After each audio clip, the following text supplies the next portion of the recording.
Happy Hour Friday. It starts now. It's the first Happy Hour Friday of the new year. Welcome, everybody. This is the Sports Bash Live, 97.3 ESPN, the 97.3 ESPN free mobile app. Live video streaming on the X platform, YouTube at 973 ESPN, at Mike Gill Show. What's up? I'm your host, Mike Gill. Josh Henning producing today's show. You out there, rock and rolling on a Friday. I love a Happy Hour Friday as we get ready for a playoff weekend. It is the NFL wildcard weekend. You can get all involved on the text board today, 609-403-0973. Hanging out, me and you.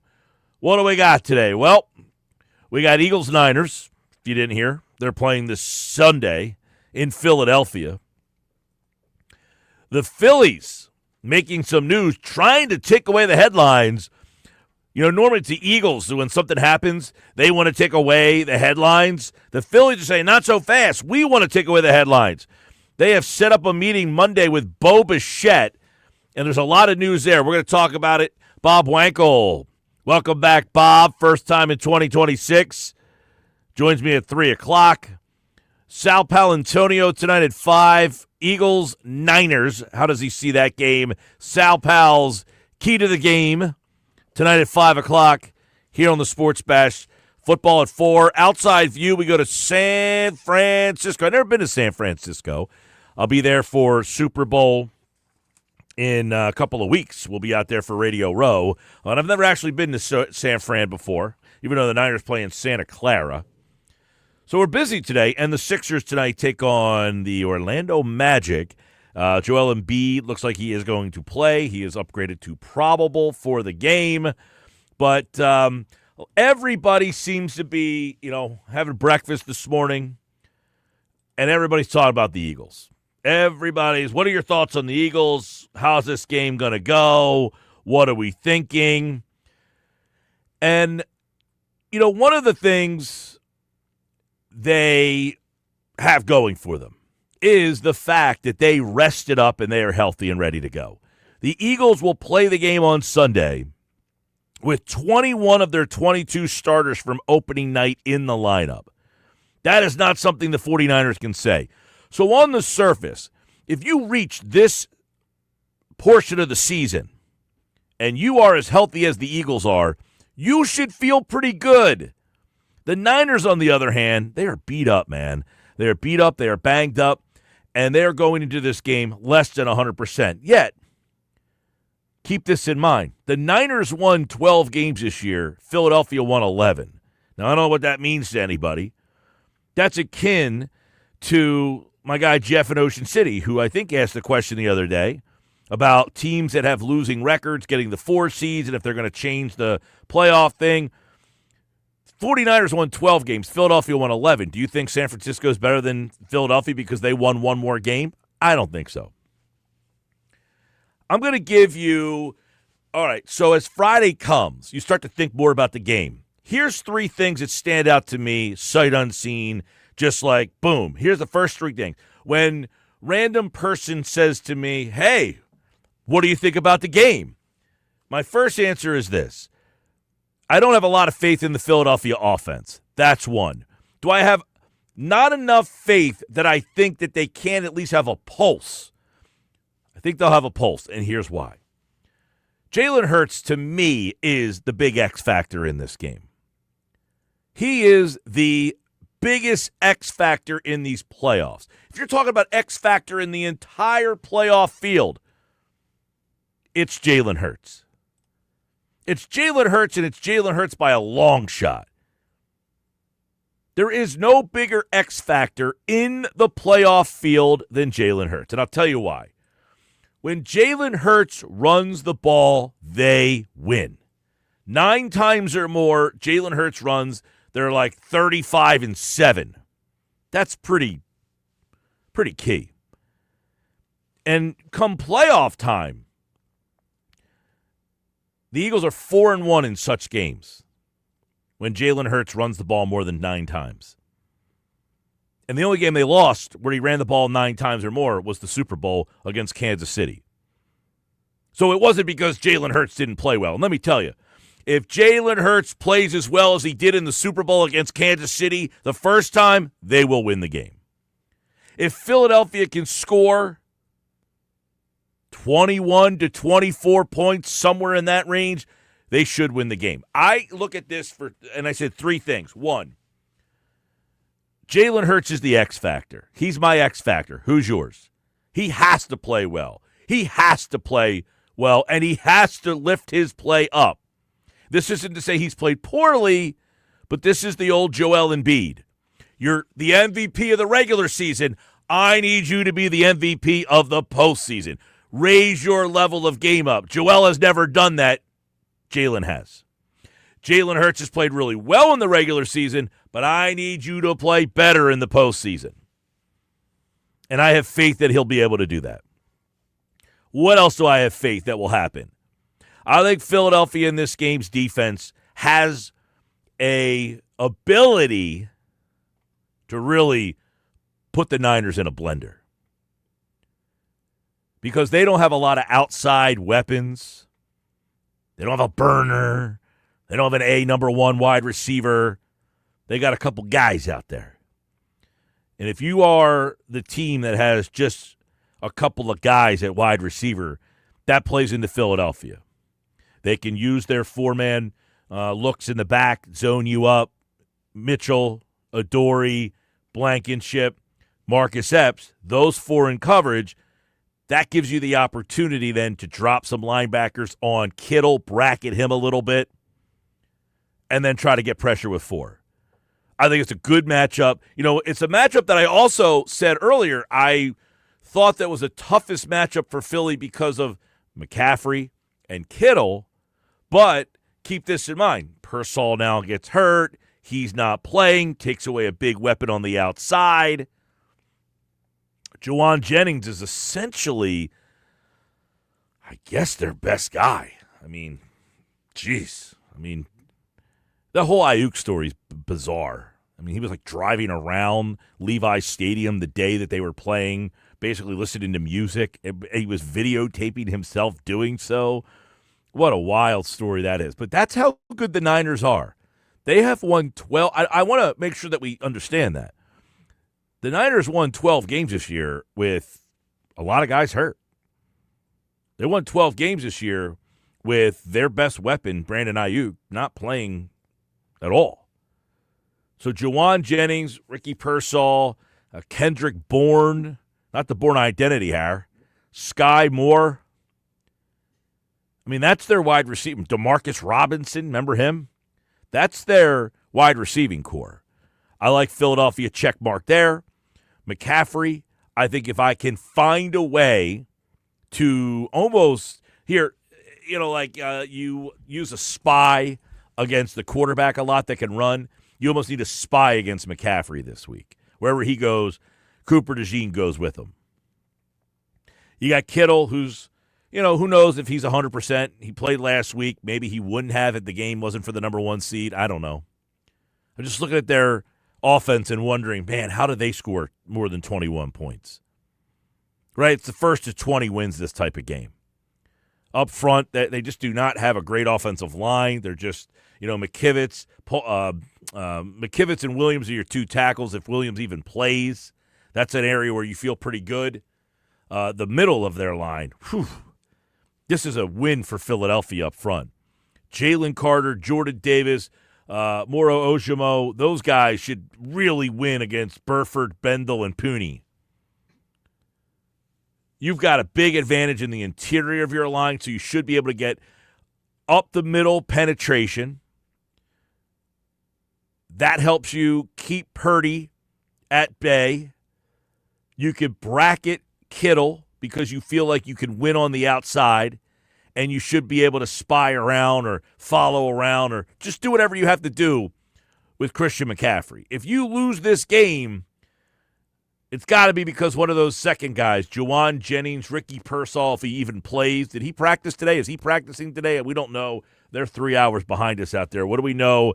I know that Williams did practice yesterday. Yeah, Williams was they said limited practice was Williams yesterday. He was not a part of most of the first team reps. Pearsall was doing sprints on a side field yesterday. They are supposed to be practicing our time around 3 p.m. Eastern. So when they get to practice and they put their updates out, if we get it before the end of the show, we'll get it to you. But Persall did not practice yesterday. Trent Williams was limited. And limited kind of tells me that he probably will play because Lane Johnson has been limited the first 2 days, and by all accounts, he is going to play. I will say the thing with Williams is that the concern with him is that, I at least from what I've been told, the concern with Williams is that they don't want him to re-aggravate his injury. So they're trying not to push him too hard. So read into that what you want. Yeah, I think he'll play. I think he'll at least try to play, Williams. I mean, it's a playoff game. You try. If you can't make it through. He'll probably be listed as questionable. He'll be like, see how he feels, the morning of the game. Yeah, I mean, he'll try to go. He'll give it a go. And if he doesn't make it through the game, what's the big difference? All right, you heard his hamstring. He's out for the rest of the offseason. Too bad. But generally, guys will give it a go. In fact, there were some reports last week. They said that if the game was on Sunday, Persall and Williams would have tried to play at least. Right. But the game on Saturday, they didn't think they had enough time. That being said, let's get down to business here. Philadelphia is the more talented team. They're the better team. They are the more accomplished team, if you will. But this should not be a fait accompli that you're going to win this game. None of these playoff games are. However, this should be similar to the game last year in the first round against the Green Bay Packers. It's a game that you were the better team. You were the more talented team. Now, you weren't the more accomplished team. I mean, I guess you were. I mean, you had been to a Super Bowl. You hadn't won a Super Bowl. So you were more accomplished than your opponent. That being said, it should be that type of game. 22-10 was the final score of that game. Hurts 131. So you would say, man, Hurts didn't have a great game in that game, right? They didn't throw the ball all that much. 13-21, but he was efficient. 2 touchdowns. But you know what he did? Had a couple of runs. Not a lot of runs, but he had a big 15-yard run in that game. Saquon Barkley, 25 carries for 119. But what they were able to do, they scored 22. What's the number that I said? Between 21 and 24. If they can get in there, they'll win this game. Last year against Green Bay, what happened? Jordan Love, 3 interceptions. That was the big difference. To me, the offense just efficient, does its job, and the defense, as I mentioned, puts you in a blender, causes problems. I think Green Bay, a couple fumbles in the game last year as well. I think they fumbled. They lost one of them. Was that on a kickoff? It might have been on a kickoff. They might have fumbled, or a punt or something, if I can go back to that game. But that first game last year against Green Bay, it wasn't the most impressive win of your lifetime, but you got out of there. You won that game because you were the better, deeper team. And because Jalen Hurts was efficient, 2 touchdowns, as we mentioned, no interceptions. He ran the ball 6 times for 36 yards. He had a 15-yard run in there. Saquon Barkley, 25 carries, 119 yards. You spread the ball around a little bit. Devontae Smith, 4 for 55. Goddard, 4 for 47. But ultimately, it was your defense that came up big. Nolan Smith, 2 sacks in that game. Also in that game last year, you had the 3 interceptions, 1 fumble. I think it was a special teams fumble. That's my remembrance. Yeah, so it was actually the opening kickoff of the game. That was your boy Oren Burks and Jeremiah Trotter Jr. colliding simultaneously with Nixon, knocked the ball loose, and then the Eagles got the ball and they scored first to start the game. Can see a very similar game to that. Between 21 and 24 points, put their offense in a blender, move on to the next one. That's how we start off today. 609-403-0973. X factor for me is Jalen Hurts. Can I get him? 9 carries, 47 yards, somewhere in there. He gets that couple back-breaking runs. It's 3rd down and 9, he gets 10. It's 3rd down and 4, he gets 7. And he just extends those drives, keeps you on the field, keeps the ball moving. To me, the biggest X factor is the offensive line. You sat those guys last week with the intention that, hey, Landon Dickerson, Cam Jurgens, they have not been healthy this year. Lane Johnson, we're giving him another week to rest up that foot. We're telling Jordan Mailata, we're telling Tyler Steen, hey, mental reset. That was the term they used on the Hard Knocks episode. I did watch the Hard Knocks last night. Good. I'm glad you caught up. I'm glad you brought it up because there's a couple things I have in my note bank on that last night. You know what I took away from that? What's that? Nick Sirianni is so superior to the three other doofuses in the division. Now, Kafka doesn't really count because he'll be gone. He'll be poor guy. Seems like a nice guy. He's a nice guy, yeah. You could tell he's kind of nervous, a lot of cursing, a lot of just unnecessary cursing. Yeah, nervous cursing. Quinn's just meh. I think Quinn means well. He just doesn't execute. He just means well, but he's meh. He doesn't always land the plane. Schottenheimer doesn't do much for me. Like, it almost seems like when Schottenheimer talks, no one's listening in the room. I can see that. Did you see the way that he addressed the team and then how his team responded in the last week of the season? Yeah, they didn't respond. They didn't respond at all. They got blasted by the New York Giants. Schottenheimer's up there talking about, this is the last Wednesday we're going to be together and we'll always remember this season forever and ever. And he said, I thought this season was a success. You're a loser. You're a Cowboy loser. If you're the head coach of that team and you thought that season was a success, you are part of the problem of that Cowboy loser culture. And I'm glad you said what you said, Schottenheimer, because you are the head coach of a loser organization. That's what you are. And every Cowboy fan out there who saw what he said should be saying, we got to get rid of this guy. And I was liking Schottenheimer. I was liking him in this Hard Knock stuff. Yeah, he was showing up pretty good at first. And the whole moment with him and his dad and all that stuff, all I thought was Nepo kid. At the end of the day, I said, this guy's a clown, and he's the guy who said, I don't care what happened in this season. You're all winners in my book. And that's the moment they lost. And that's the moment that your team tuned your ass out and got their asses handed to them by the New York Giants. The Giants, who had nothing to play for, went out there and rochambeaued you. You know why?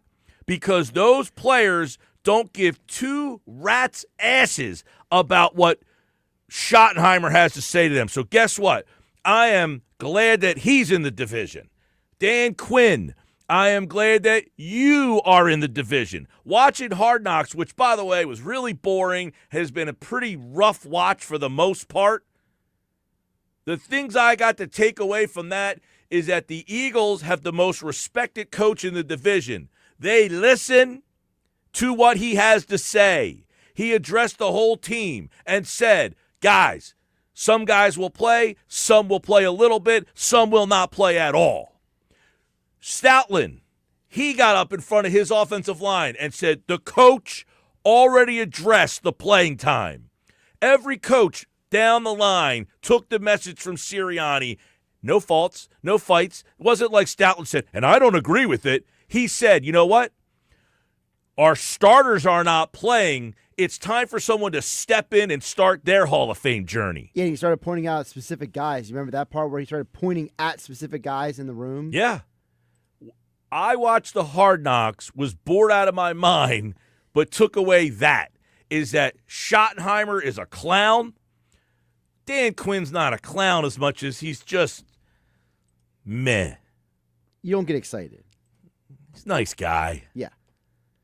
Kafka's a whatever. I can't, he's not going to be here. And Sirianni is definitively more respected by his team than the other two guys. Not that Quinn is not respected by the team. I don't think it's a situation where he lost his locker room. No, he didn't lose the locker room. And I don't think Schottenheimer so much lost the locker room, but the messaging in that Cowboys organization is we were good enough. Which is not good. Dak Prescott, for instance, talking about, this is where, and I kind of like Dak. I feel like Dak is a well-respected guy, but he said something that I was like. You mean during the dinner scene? Yes. When he's talking about, I 40. I want to make sure I get the passing yards. That thing, but he said something about getting 40 this year we did, but next year maybe we'll get 40. I was like, dude, are you out of your mind? Yeah, he was already talking about next year what stats they can achieve. Yeah, next year. And the offensive lineman at the table, he asked him, what were you most surprised by coming into the league as a rookie? And the guy said, my check. Oh, the one guy said Yeah, his he check. said the size of his check. But I thought that what the other guy said was interesting. He talked about how close the guys were, and then Dak went on to say that that's not something normal in the NFL. That don't get used to that. Yeah. Well, guess what? But back to the Sirianni he talked thing. About, by the way, he talked about how close the team was, and don't get used to it. It was so close. The Cowboys were so close this year They lost. that they ended up at 7-9-1 out of the playoffs. Man, what a tight-knit group. What a bunch of losers. But can I get back to that the was Sirianni? the biggest loser scene of all time. Oh, man, what a close. It's not like that in all locker rooms. No, it's not like that in all locker rooms. You know why? When you have a close-knit group, you don't go 7-9-1. Right.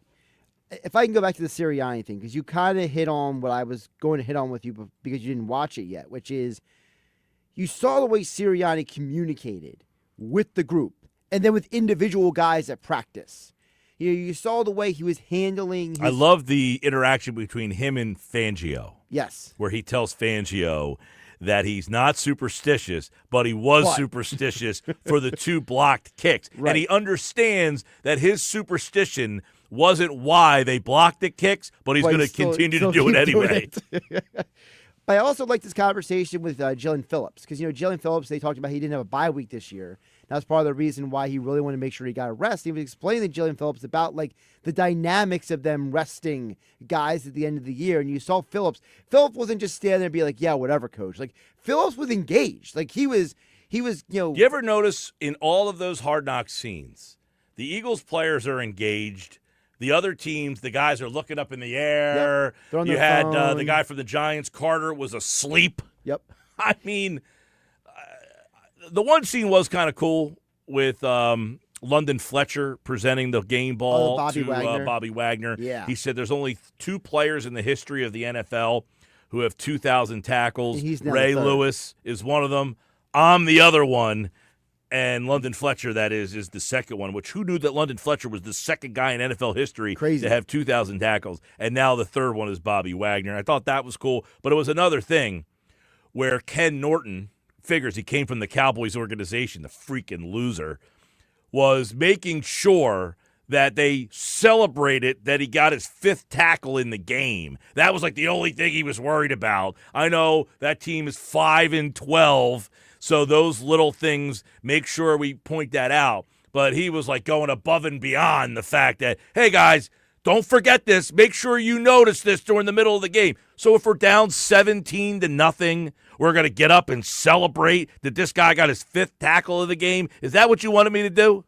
I hear what you're saying, but it didn't bother me as much because I know you, in your mind, because he was part of the Cowboys staff in the past, but Norton is originally from Dan Quinn in Seattle, and they come from that whole Pete Carroll, rah-rah guys, celebrate things. I'm just saying, it's another inference of you're more worried about that than your team. You're 5-11, buddy, or at the time you're 4-12. What if my team is losing? You're down 24-0. You want to tell your guys to get up and celebrate a tackle? Listen, I don't disagree with you. They played it well after the game. They did what they needed to do after the game. Right. But if I'm Ken Norton, hey guys, if we're up in the game and you want to celebrate that 5th tackle, great. If we're losing, let's tone it down. I hear what you're saying. It didn't bother me the way it bothered you because I know that Norton, he got a lot of his coaching time with Pete Carroll in Seattle. So. Brandon in Dennisville. Mike, you have me cracking up about Schottenheimer and Dak. Haven't cared to tune into Hard Knocks, but have to at least check out that episode to experience the behind-the-scenes of the Cowboys. Birds 27-16 this weekend. Thanks, Brandon. Yeah, the Schottenheimer, and by the way, if you watch the other ones, I've said before, I thought Schottenheimer kind of came off pretty well in a lot of these episodes. Initially. But I thought towards the end, for him to say, this was a successful year, you won 7 games, dude. Seriously, won. That's the moment you knew games. why they lost the Giants game. Yeah, and by the way that he talked to his team We have one more chance to go out there and show who we are, Dallas Cowboys. They went out there and got their asses kicked. But, by the way, they got a better draft choice. It's probably smart that they lost. It's the only smart thing they've done in 35 years. All right, more sports bets coming up. McGarry, the Phillies have a big meeting set up on Monday. Plus, the Eagles and the Niners. We got all that. Wild card weekend. We're just getting started. Happy Hour Friday. Let me know this Happy Hour Friday what you're having for the Eagles. I actually did a little brew tour last week, Josh. I hit 5 spots last weekend. 5 spots last weekend. I shared that over on our website, 973ESPN.com. Check it out.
All right, 2:32. Happy Hour Friday, everybody. We'll give you some picks for that a little bit later for the Eagles game this weekend. We got the wild card weekend right here on 97.3 ESPN. It all starts on Saturday. Double dip, 4 and 8 are the two games on Saturday. Actually, it's 4:30 and 8:30, I think they are. Then a triple header on Sunday and one game on Monday night. Got the Eagles and the Niners. We're all over that. Plus, Bo Bichette. The Phillies will meet with Bo Bichette on Monday. This could be presumably some big news here. And a lot of people are reporting that the interest is legitimate. And here's what I would ask Mike McGarry from the Press of Atlantic City, pressofac.com. You've almost come too far, Mike. What if they don't get this deal done? You got too many people excited. You got people ready to move on from J.T. Realmuto. If they don't make this deal, man, that could have the fan base revolt. Yeah, I agree 100%. There might be mayhem in the streets if Bo Bichette does not sign this contract. It's amazing how fast this thing has kind of grown, or like a wildfire, or mushroomed into something where it's now expected for Bo Bichette to be with the Phillies. And if it doesn't happen, boy, it'll be interesting to see what the fallout is. But where there is smoke, there is fire. So I almost think it's almost come too far now not to happen. Right. I mean, you get to this stage of the game where it's now out there that you're meeting and that there's going to be, the fallout would be they'd have to move on from JT. You got people starting to take sides saying, if that's the case, I don't want. And I think people are already like, hey, I'm not even so sure I want to bring JT back in this situation. So it almost feels like you've got to figure out a way to make sure this deal gets done. Yeah, and not only JT, Mike, but it's like people have already sort of reconciled themselves to the decision that, okay, if Bo Bichette does sign here and people think he's going to sign here, well, then the Phillies are trading Alec Bohm. I wonder, Mike, what will opening day be like against the Texas Rangers if they don't sign Bo Bichette and J.T. Realmuto and Alec Bohm are introduced in that starting lineup? What kind of reaction do they get from the fans that day? So you're right. This thing has gotten, has become a runaway car going down the highway at 100 miles an hour, basically. Yeah, I mean, for it to get to the point where they're meeting with them, and then there's a lot of reporting that he actually wants to come here. Where would he play? That would be a big thing. Is he willing to play third? Does he play second and stop moving? There's all those ramifications. Where would he hit in the lineup? That you figure out afterwards. But you get to a meeting with him, and he ends up signing with the Mets or the Yankees. I don't think the Mets are involved in at this point here. Only the real teams are there, Mike. But, he goes to one of those teams.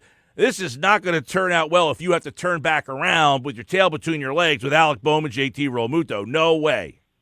Yeah, I agree. You almost have to make this happen, right? And to me, Mike, he is the perfect fit for the Philadelphia Phillies and what the Philadelphia Phillies need to sort of shake up the, lineup, sort of reinvigorate the core of their team. He is a right-handed bat. He is 27 years old. You put him at second base. I would put Stott at third. I would trade Bohm. I mean, you look at it, Castellanos and his $20 million is coming off the books by next season. Taijuan Walker and his $17 million is coming off the books after next season. And then you move on from J.T. Realmuto, who would have been anywhere between $15 and $20 million. You're talking about $55 million in payroll there that the Phillies will have freed up for next year. And Bichette is, I think, the perfect guy to sort of step into the Phillies lineup. He's almost exactly what they need, but you better get it done right now with the way, this town is talking and stuff like that. There's going to be repercussions again if this signing doesn't happen. Yeah, Mike McGarry from the Press of Atlantic City. I agree, and I do agree with what you said. I think Bichette's a great fit for the team. He can hit, like he did for Toronto in the 4-hole.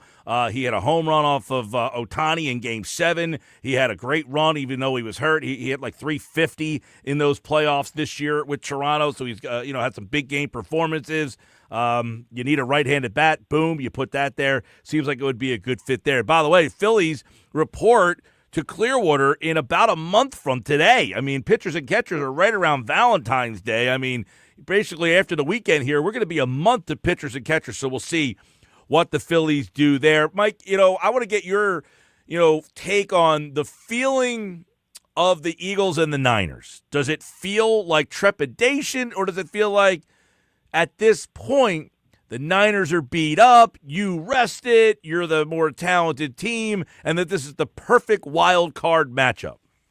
Yeah, to me, it's what you're saying. The sense I'm getting from some people in the media and Eagles fans is they think it's almost a fait accompli that the San Francisco 49ers are tailor-made for the Philadelphia Eagles. You know, their defense is not great, and they have key injuries on the defense. Their wide receivers aren't great. We've beaten Brock Purdy before in the playoffs.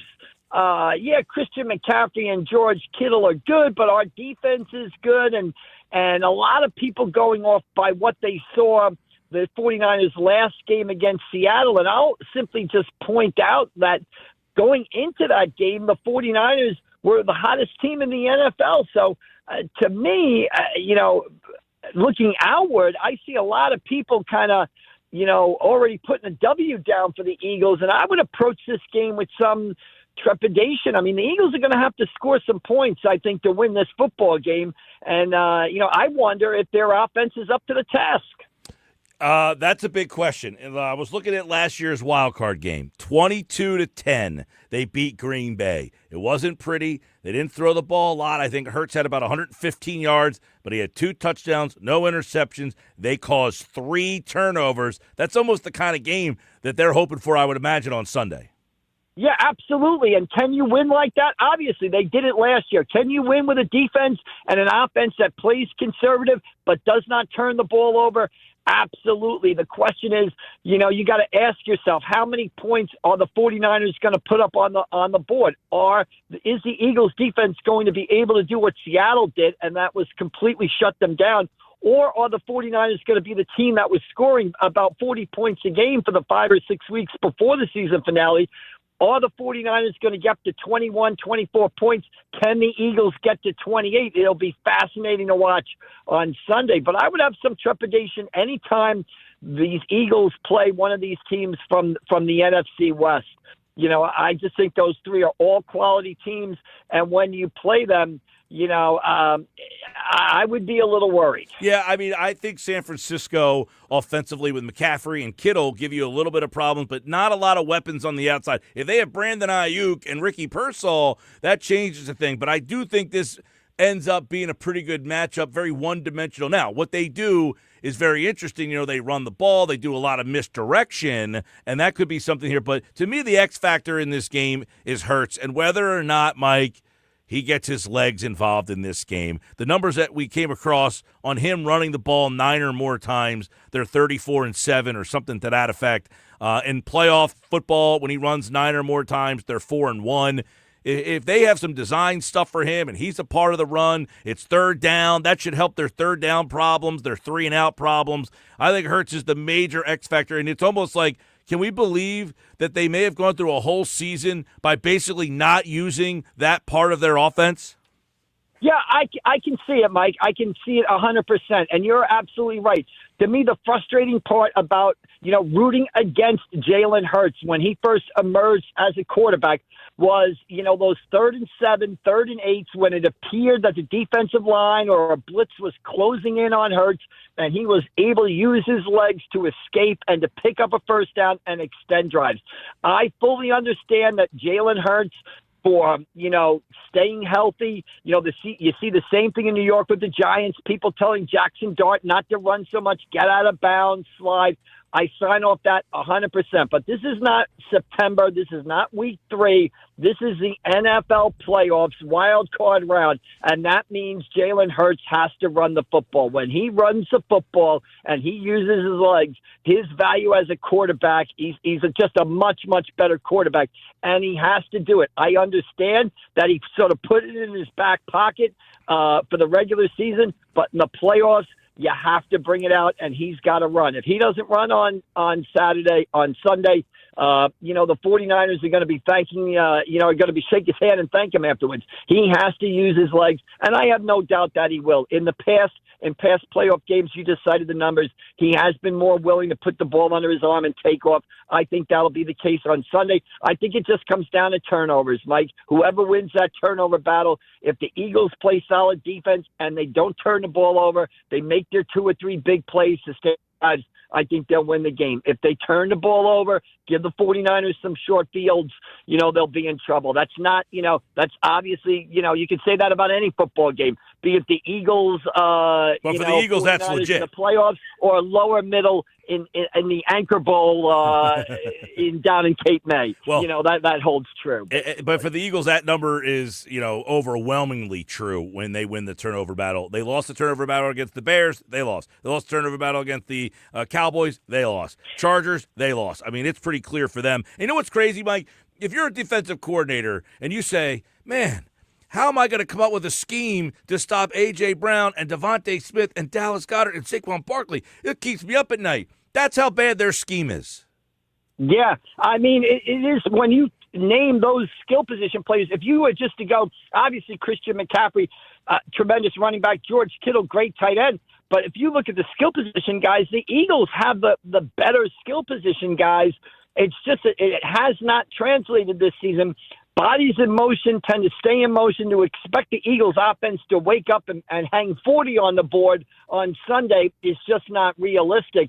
So that's the worry there, Mike, that they play these games. They don't score a lot of points, and they play these games so close to the vest that one turnover or two turnovers can make a huge difference. If the Eagles offense was putting up 35, 42 points a game, then you turn the ball over. You say, oh, okay, we're still going to win that game 35-28 or 35-24. But the Eagles aren't going to win that game like that. To me, the Eagles are going to win this game. If they win this game, 24-10, 24-14, something, a one low-score game where a turnover at the wrong time, because your offense is not putting a lot of points on the board, can cause doom for you. Well, and Mike, last year in that game against Green Bay, big difference. Eagles, no turnovers. Green Bay, 4. They had 3 interceptions, and they fumbled the opening kickoff. So they capitalized, Philadelphia did, and won that game 22-10. Do you see Philadelphia moving on with this game against San Francisco? Yeah, I do think the Eagles get past this game. They're at home. The 49ers are coming across country. I don't think we should underestimate the physical toll the game against Seattle last Saturday night took on the 49ers. I know I've said this before. To me, it's almost like the 49ers are this year's Minnesota Vikings, where they lose a game that decides the division in the last week of the regular season. They lose a physical game where they get beat up, and the next week they go in the playoffs and lose. So I do like the Eagles to get through, this week. Next week, different matter, I think, maybe, depending on who and when and where they play. But for this week, I think the Eagles get by because of just how physical the 49ers game was against Seattle. I just think they're going to be beat up. I just don't think they have enough to get past the Eagles in Philadelphia. All right, Mike, obviously football weekend. What are you covering this weekend? Where will you be? Yeah, actually, basketball for me this weekend, Atlantic City and Camden, 2 of the Magic programs in New Jersey high school basketball history. They haven't played in a couple of years. They'll play 2 o'clock tomorrow at Atlantic City. Big game, girls game beforehand, Egg Harbor Township and Atlantic City will play at noon. So that'll be a great day over at Atlantic City. And Mike, this is one of my favorite weekends of the year, right? Wild card weekend. We had a great college game last night, another college game tonight. Muhammad Torre of Pleasantville on Miami playing for a national championship next Monday night.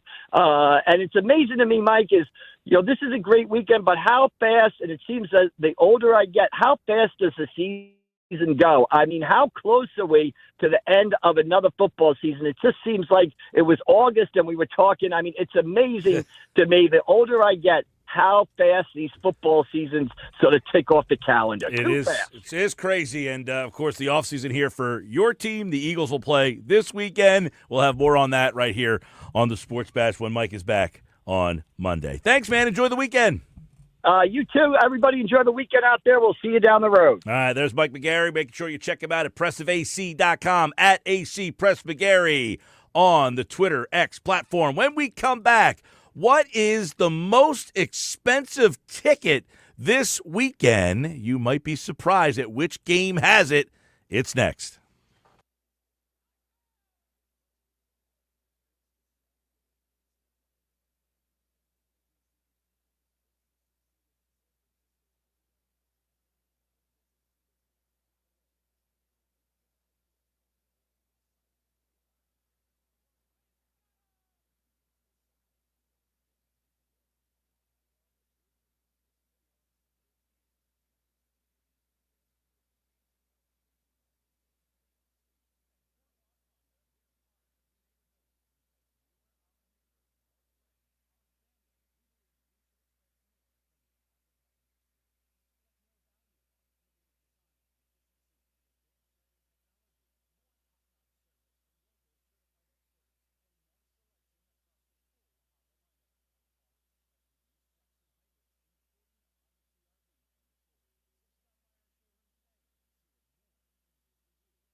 At 2:52 on the Sports Bash Live 97.3 ESPN. So which game do you think this weekend has the most expensive tickets?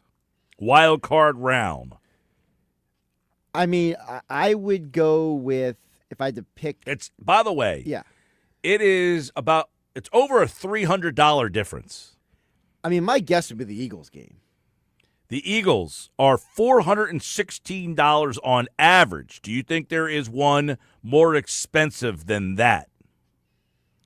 I'm guessing that's the most expensive. The That would Eagles be at my guess. $416 on average for the ticket is the second highest game Second this highest. weekend. Yes. Wow. Man. Would the Patriots one be the most expensive? Patriots, they're not on here for some reason. Oh. Well, never mind. Bad job by me. Yeah. I don't know why they're not on here. I would have guessed the Carolina ticket's the least expensive. Carolina Rams, $264.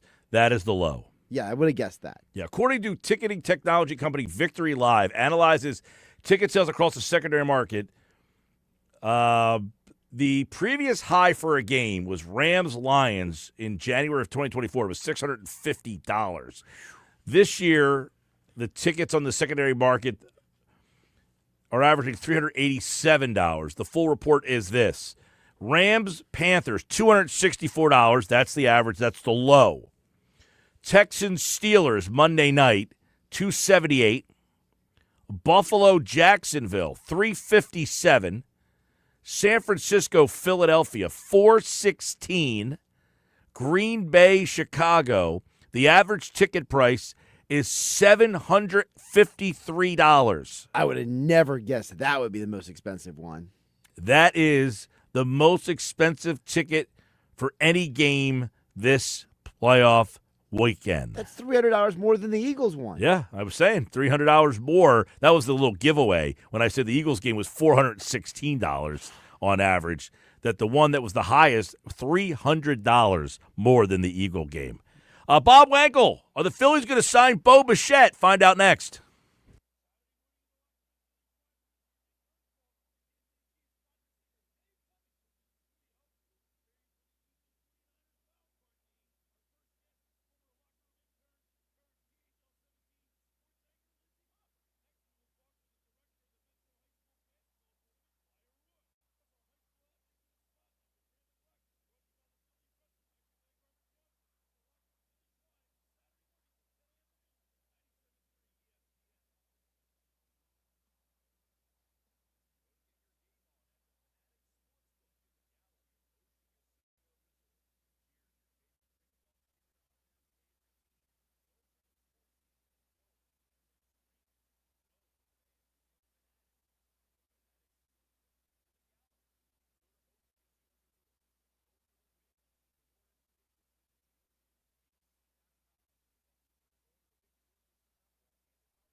A second meeting is happening between the Phillies and Bo Bichette. Now, that could be a very interesting matchup when you think about how the Phillies, A, need a bat, B, Bichette seems to be really comfortable, and you think about the different connections where he knows some of the guys on the Phillies already from previous connections. There's a good fit culturally there. All right, here we go. Sports Bass Live. It's a Friday edition. Eagles-Niners this weekend, but the Phillies trying to bounce them off the back page.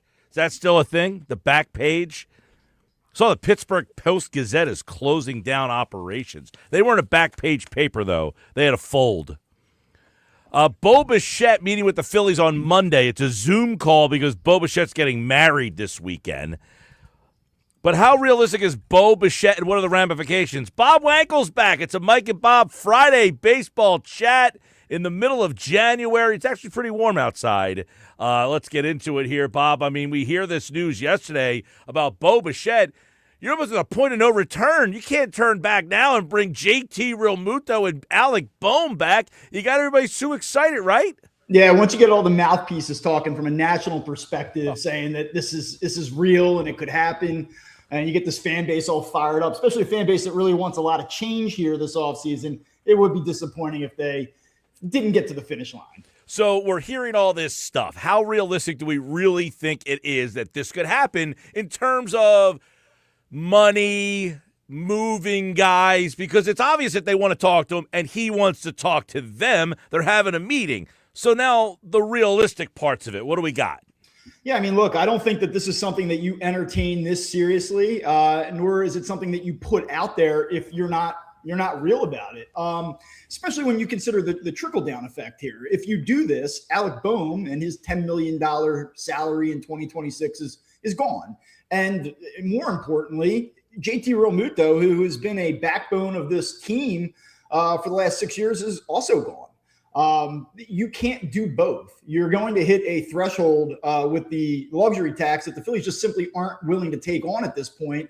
And so to do this, you're sending shockwaves and you're sending a message. Now, I don't think it's about getting Realmuto, getting his attention per se, but I think that when you put this out here, you're not just doing it to be performative and go through the exercise. So did JT overplay his hand here, and then they said, okay, we need a plan B? I mean, is that how this kind of all, comes into play? I think that's part of it. I also think that there's probably a market for JT Realmuto, and he's not willing to I think that the idea would be that he would like to come back to Philadelphia if all things were equal. Now, I don't know if there have been hurt feelings as this thing has gone on this winter. I don't know if that has changed for him. But I think if you would have asked him in late September, hey, do you want to be back here? He would have said yes at a reasonable price. Now, clearly the Phillies haven't been willing to meet it, and now he's probably kicking the tires on other options as well. So if the Phillies basically had to make a decision, do they want JT back first, or are they now enamored with the thoughts of moving on? Because I got to imagine they're taking the temperature of the fan base and seeing that people are not like, well, you can't let JT go. People are like, hey, see ya. Yeah, well, I mean, people also like the shiny new toy, the new thing, especially when you look at a team that has been good but disappointing in October the last number of years. And, look, I think if you look at this rationally, you would say that Bo Bichette is a significant upgrade from an offensive perspective at third base. He had a .357 on base percentage to Alec Bohm's .331 last year. He hit .311. Only 7 qualified hitters in all of baseball hit over .300 last year, and Bo Bichette was one of them. Trey Turner was also one of them. So he is a better offensive player than Alec Bohm, but is he markedly better? Because he's not a really good defender, and it's going to cost you JT Realmuto in the process. So it's not like you sign Bo Bichette, print the World Series tickets, but it's certainly exciting and different and gives them a more impact bat than they otherwise would have with Realmuto and Bohm. He also hit a big Game 7 home run, so he performed against Shohei Ohtani in the playoffs, so he did show that he could perform in that. You're right. The question would be, all right, let's have some fun on this Friday, Bob Wankel. By the way, you can check out Bob and I's Phillies podcast. It's called Now Batting for the Phillies, a Mike and Bob baseball chat. It usually drops on Mondays. Now that the New Year's here, we got some things to talk about. We'll fire that back up. But, Bob, you bring in Bo Bichette, you let JT walk, you then probably have to move either Bohm and or Stott, most likely Bohm, probably for pennies on the dollars too, right? You're just giving him away. Yeah, I don't know what the return is for Alec Bohm at that point. Teams know you have to unload him. Is there a market for him? Sure. Like I think to maybe some extent, but you're not going to get a super meaningful return. And it probably would be Bohm over Stott. Bohm is a little over 10 million. Stott's a little under 6. So from a financial perspective, makes a little bit more sense. And I think the idea is to play Bichette at third. I think that's what they want to do here. It makes more sense for the Phillies, but would the Phillies rather move Bohm or Stott and say, hey, we'll play Bichette at second, keep Bohm at third, move Bohm further down the lineup, or would you rather Stott because he's a plus defender and you have somebody at the bottom, he hits 8th or 9th? Yeah, I think that they probably are more comfortable with Stott at this point, especially the way that he finished last season, especially because you have Edmundo Sosa who can platoon with him if need be. And also, Alec Bohm is a free agent at the end of this season, and I don't think that there's any world, though I'm surprised he was here this past season. I'm surprised he's still here right now. I don't think there's any world in which the Phillies would re-sign Alec Bohm beyond this season. Either one of those guys have any more value to other teams than the other? I think that Bryson Stott probably does, just for the financial reasons, and he can do a little bit more. Like there's a divide with how Alec Bohm is perceived here. Like Alec Bohm's not a useless baseball player. He's a nice hitter. The problem for this team is that Alec Bohm's flaws are, accentuated. They're highlighted here because they need a certain skill set from that third baseman that he does not bring to the table. And so I think that Alec Bohm goes elsewhere and he hits 285 and slaps his way to 14 home runs. Like he's a fine player. But here, given where they're at and what they need, like he just isn't enough at third base. Right. We're talking with Bob Wankel, of course, little Phil's, little Mike and Bob Friday baseball chat in January. You bring in a guy like Bichette. The trade-off is you lose Realmuto. Actually, before we get to that portion of it, what would this mean for Aiden Miller potentially in his future? He profiles more as a shortstop and or a third baseman.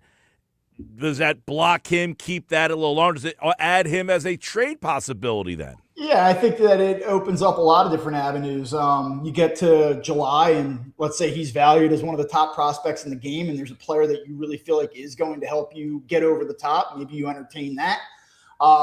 Maybe he ultimately goes to second base because Bryson Stott has another year where we're like saying, hey, he's going to take the next step. He's going to become that guy. And he can't put it together, and he's hitting 247 again, and it looks like he's swinging a wet noodle at the plate. And you're like, well, all right, this isn't the future. Like, we got to move on. So he's probably your insurance option there. Or, look, I know Trey Turner played a better shortstop a year ago. I know that the Phillies say that he is the shortstop both in 26 and beyond, but you never know. I mean, things change. Maybe Trey Turner runs around the outfield eventually, and Miller comes up and plays short. I think it's one of those things where there's not a clear definition of what's going to happen, but it's not bad to have some options. All right, let's go to the Realmuto thing, because if this happens, Realmuto, of course, has to walk out the door. What are your options there? Do you just say, you know what, who cares? We'll play Marchand.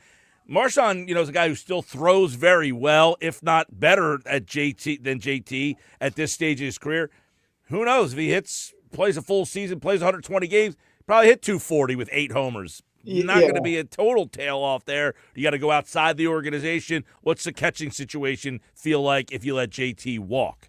It hurts. I mean, JT Realmuto had a fine offensive season last year, and he's great with the pitching staff, and he's tough as hell. And, you feel that when a player of that caliber who has meant that much to an organization walks out the door. Now, both Garrett Stubbs, I know people are real excited about that possibility. Look, both those guys don't have any more options. So I think you absolutely are bringing someone else into this mix. I suspect, I think I saw Todd Zalecki also throw this name out here. It's been kind of bounced around the last few days. Victor Caratini would be a guy that I think that the Phillies would probably be interested in bringing in, somebody that gives you a little bit more offense.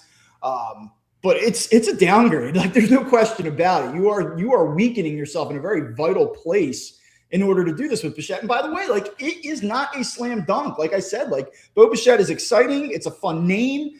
He kind of has a little bit of dog in him in a positive way. I think it's a guy that you get excited about, but like at a price, like if you turn around and you're talking about inching up over $250 million and 8 years guaranteed, like I don't know that that's worth it. Right. I mean, the big thing with Realmuto, in my estimation, it's not so much that you mentioned Victor Caratini. I threw his name out there about a week or so ago, too. He's a guy who hits 240, 12 homers. He's a switch hitter, so you don't have to worry about that whole situation.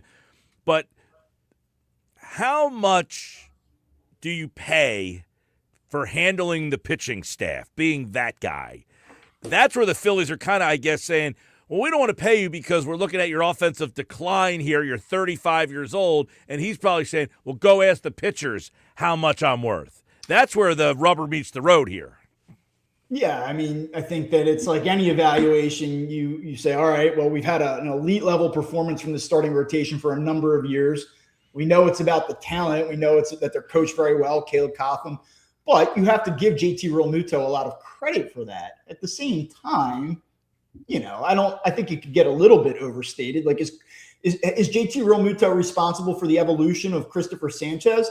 Maybe he gets a small part of that, but like ultimately, Christopher Sanchez and the Phillies and the analytics department that helped, refine his technique, refine the way that he uses his repertoire. Like that's the ultimate. Like that's what dictated this happening. So I think it's important. I do think it gets overstated sometimes. At the end of the day, JT Realmuto was a 260 hitter, 12 home runs last year. He's no longer a middle of the order guy. And this team does need to be recalibrated, Mike. Like that's the thing. If you look at it in a vacuum, you go like, all right, even up. Is it a massive upgrade? Maybe not.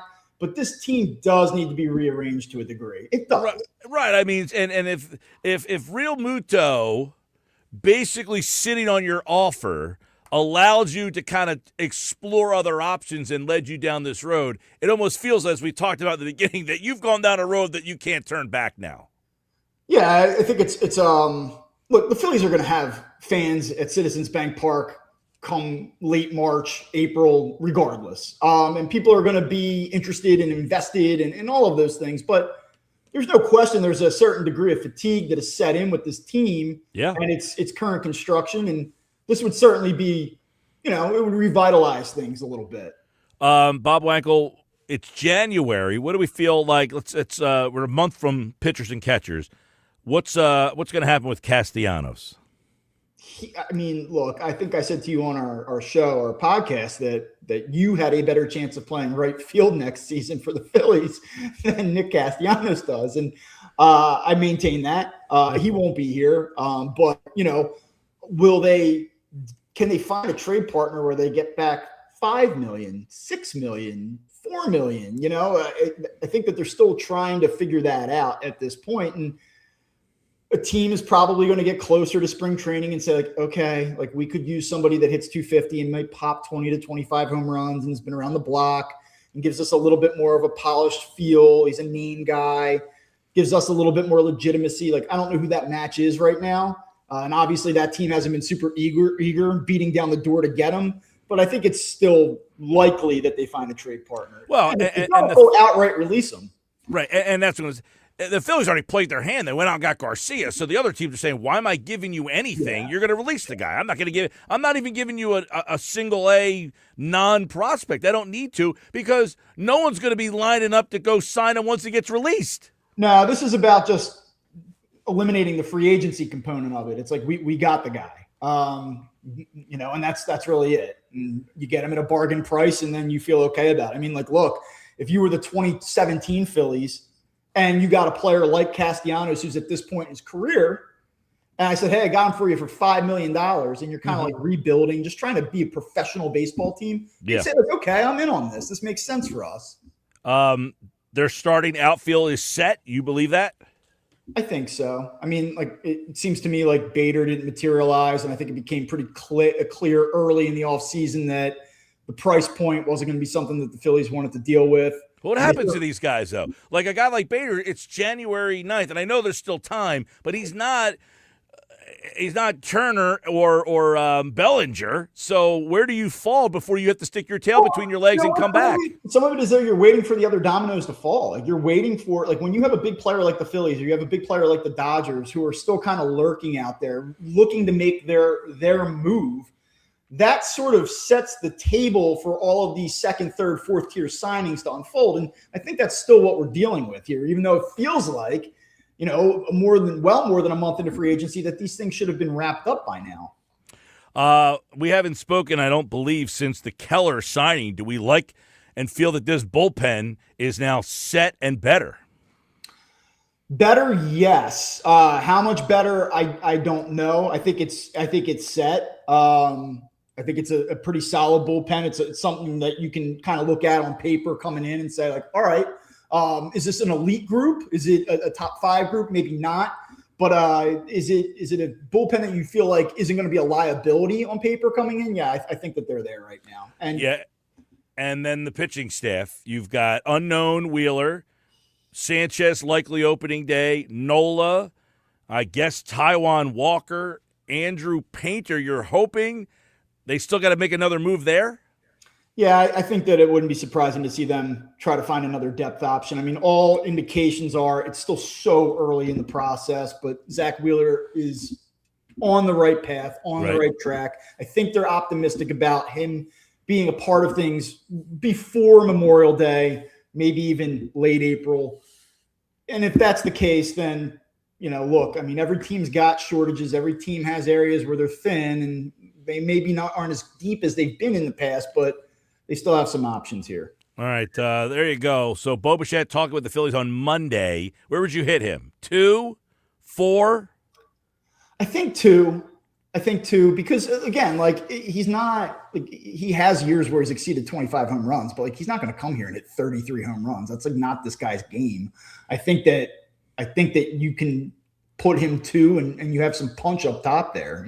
I think that's how you do it. So you go Turner, Bichette, Harper, Schwarber, and Schwarber falls into the category of I have no one hitting behind me. Yeah, well, you know what? I think that he's shown that he has the patience. I just think that that's how you have to start. Like, Mike, that they've done this the last few years where they have an idea, they want to get Schwarber out of leadoff. It doesn't materialize. They have to kind of default back to the old idea. I think you have to start here. I think you have to hit Schwarber behind Harper. You want Harper to be elite again, you're going to call him on the carpet like that and kind of say, like, hey, we need more out of you. Then you got to give him the resources to have a chance to flourish. All right. Now, this team well. You know the vibes around this team. Does this feel like this Bichette thing is real enough that you would now be surprised that it would not happen? You're starting to feel like they're the favorites. Teams are bailing out. Like, it sounds like you're getting to that point where this is like a fait accompli almost. Yeah, it really does. I mean, you can sit here in these chairs and say, oh, I'm reading all the reports. But when you get these names involved, these reporters, like they don't speculate. They don't invent these stories. Like, this is real stuff. And they're being given this information. And a lot of times they're given this information for a reason. So I think it's not to say that the ink is dried on the contract, but I think that you have to expect that it's more reasonable than not that it gets done. All right, Bob Wankel, don't forget, check out the podcast, Now Batting for the Phillies, and Mike and Bob Phillies Chat, as 2026 is now here. We are getting close to the start of Phillies season, pitchers and catchers, and, of course, the Phillies down in Clearwater, they begin coming up on, by the way, Major League Baseball has just announced that Max Kepler has an 80-game suspension for testing positive for an anabolic steroid. You can't make that up either, can you? Dear God. Sorry. But Phillies pitchers and catchers, the first spring training game 5 weeks away. So great. Hopefully there's a Super Bowl run to take you right up to it. Hopefully. We'll talk to you soon, man. All right, Mike. Bob Wankel, everybody. A Mike and Bob Friday baseball chat in January. There you go. I feel like, and Bob said it, like it's gotten to this point. It feels pretty good that the Phillies, at least if they want to get this deal done, that Bichette wants to be here. They are meeting with him for a second time, by the way, and that teams are now backing out. because they feel like it's pretty much a done deal. How many people out there are ready to move on from JT? I think there's enough people who are maybe just losing patience. I feel like there's a lot of Phillies fans who they're tired of the way these off seasons have gone. They don't really care about the player and their value or what the player thinks their value is. They just look at it as if JT wants to be here, he would have signed by now. If he doesn't want to be here, then bleep him. By the way, on the hitting lineup, there's two things I think I would look at. He said he would bat Bichette second. I would probably go Turner, Harper, Bichette, Schwarber. I like it. That's one way because I'd go right, and left, then you right, put left. Garcia behind Schwarber. And then whoever, fifth. I don't know if Bohm is still here or not, depending on who they move, Stott or – that's the problem because the fourth guy, the drop-off behind the fourth guy is the guy. But I like what he said with Schwarber, patience. He's a little bit less of a, free swinger. even though he does strike out a lot. The other option, I would just put Bichette in the 4-hole.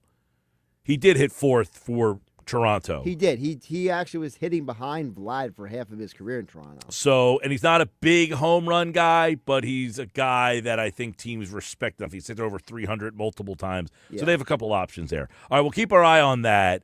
Of course, as the Phillies offseason continues, as Bob just mentioned, we're still early in the process here. You still have about a month before spring training begins. And, of course, when that begins, we'll have it for you all right here on the Sports Bash Live, 97.3 ESPN. Coming up, we're going to be getting to San Francisco. The Outside View, Ant Robinson covers the Niners. 49ers cutback on the Believe Network. That's still coming up. Our Outside View. This hour is brought to you by Broadlee's Plumbing, Heating, and Air Conditioning, your trusted source for service installation for generations. Call 609-390-3907. Later on tonight, Sal Paolantonio. Adam Caplan is today's football at 4.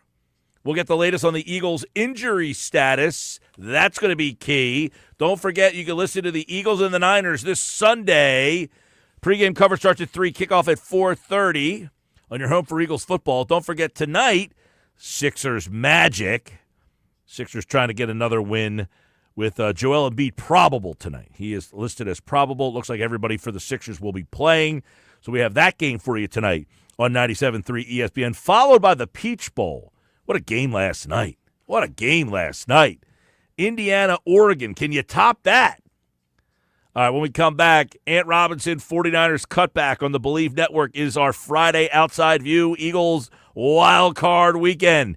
And listen to it all on 97.3 ESPN.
If they go up 10-0 in the first quarter, that place will burn. That city will be booing its face off, and then they completely control the game. I think from a defensive perspective for Philly, it'll keep them in the game. To play well against Philly's defense, you have to have a wide receiver beat Mitchell. That's the key to the game. So does Pearsall have some success against Quinyon Mitchell? I think has played corner as good as anybody in football, but it's really how they start the game. If they can start the game and just kind of jump out to maybe a 6-0 lead, something like that, that fan base will start to get unbelievably uncomfortable. That's what Dan Orlovsky said about the game. The place would implode if the Niners score early. I don't know if I agree with that. However, no, I don't disagree with it because Eagles fans are irrational at times. But he is right about, I don't see how the Niners can throw the ball anywhere. Their receiving core is decimated. Their defense banged up. But what is the view from the Bay Area? Let's bring in Ant Robinson, 49ers Cutback on the Believe Network. He's our outside view today, brought to you by Broadlee's Plumbing, Heating, Air Conditioning. Serving South Jersey since 1911, keeping your home comfort game day ready this season. Eagles at home. They are comfort game day ready. Ant Robinson is in the house today looking at the Niners' perspective. When the Niners got matched up with the Eagles, what was the initial reaction out in the Bay Area? Another good defense. It's like, all right, Seattle's really good, and the Philadelphia Eagles defense is really good. And I think when you look at the interior part of that defensive line, that is the big worry. And I think that's the big worry for the 49ers in this one. You don't have a great interior offensive line, and you're going against one of the better interior defensive lines in the entire NFL. And I think that's the big concern for the 49ers in this matchup. Yeah, I mean, you're coming off that Saturday night game. Offense doesn't do anything. Does it feel like the offense is just kind of, without the receiving threats on the outside, the offensive line a little bit of an issue, that they're going to have similar problems this week? Like, if they're going to win this game, it's an ugly 18-16, 20-16. Is that the same kind of view? Because that's the view here. The Eagles' offense has been awful, but we'll get into that matchup in a second. But trying to get your take on how the Niner offense looks against this Eagle defense. And if you think this Eagle defense is, in fact, better than the Seattle defense. I don't think it's better than the Seahawks in a couple of categories. I think that secondary for the Seahawks, with the amount of defensive backs they can put on the field and the way that Mike McDonald was able to kind of go dime with 6 guys back there, made it very difficult for Christian McCaffrey and George Kittle to find any space. But I do think that the Philadelphia Eagles are right there. I think there's some categories the 49ers offense wants to take advantage of, like third down conversion rate. The Eagles defense hasn't been great this year. That's an area you think that you can take advantage of. Outside zone run plays, where the Eagles give up 4.7 yards per carry on the outside zone plays. Those are plays the 49ers look to take advantage of. But I think you're right. This is going to be an ugly game. This one's not going to be a game where the 49ers offense goes off and makes a lot of big plays. I think this is going to be a game that's going to be field goals, an occasional touchdown, and who can hang on at the end. Because I just think the Eagles offense isn't great, and the 49ers defense isn't great either. But I think that the 49ers offense can make enough plays to make this interesting. I think, the first team that gets to 23 probably wins this game. Yeah, I was talking about that earlier. 21-24 for Philly. They got to find a way to get right in that area. Ant Robinson, 49ers Cutback on the Believe Network is our outside view today. What's the feeling on Pearsall, Trent Williams, and their availability for the game? I think Trent Williams is going to end up going. He did practice yesterday at a limited capacity. I expect him to be listed as questionable, but he was moving around a little bit, yesterday in practice. So I think the expectation is Trent Williams is going to go. I think Ricky Pearsall's more up in the air. He has been working on a side field, probably running about 75% on some routes, but he did not practice, and that's concerning. So I think it's a little bit tougher for him. He missed a lot of games this season with this PCL injury, and he re-aggravated it against the Chicago Bears. So I think there's a chance Pearsall doesn't go, but I think it's very likely that Trent Williams will go, and the 49ers desperately need Trent Williams because Austin Pleasance isn't the answer, especially against a really good Eagles edge pass rush, especially since the addition of Jalen Phillips at the trade deadline. Well, and you mentioned it earlier, but I want to kind of dive a little deeper, Ant, is in the interior. You got, Jalen Carter, Jordan Davis, Moro Ojomo, who he leads the Eagles in sacks. He's a guy that people don't know a lot about.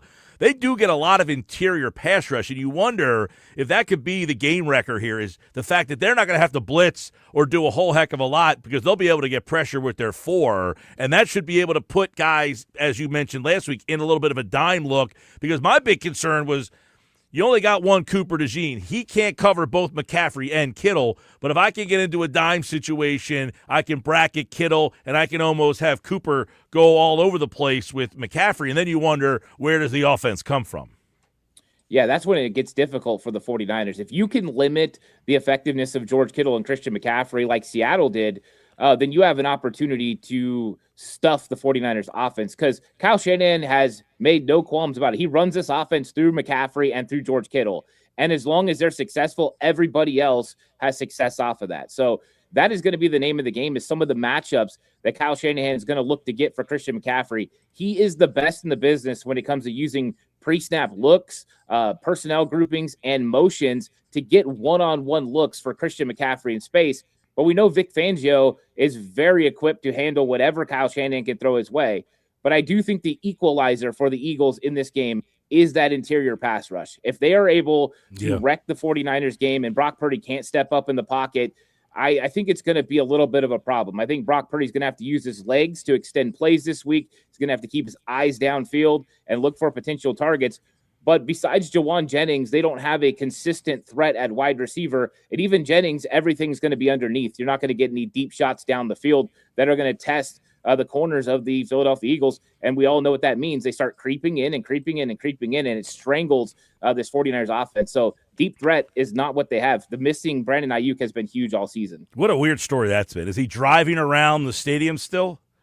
No, he had to apologize for that because the police department came looking for him after that one.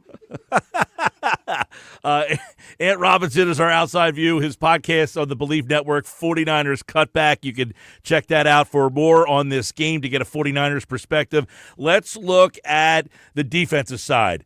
There's not a lot of names you can name on that Niners defense. They are banged up, especially at linebacker. I saw our old buddy Kaiser White just got signed. I mean, is he going to be active in game day? Is that how bad it is? Eric Kendricks is out there, a veteran player there. So the linebacking core has taken a hit. Not great in the secondary and the worst pass rush in the league. Other than that, they sound like they got a lot going for them.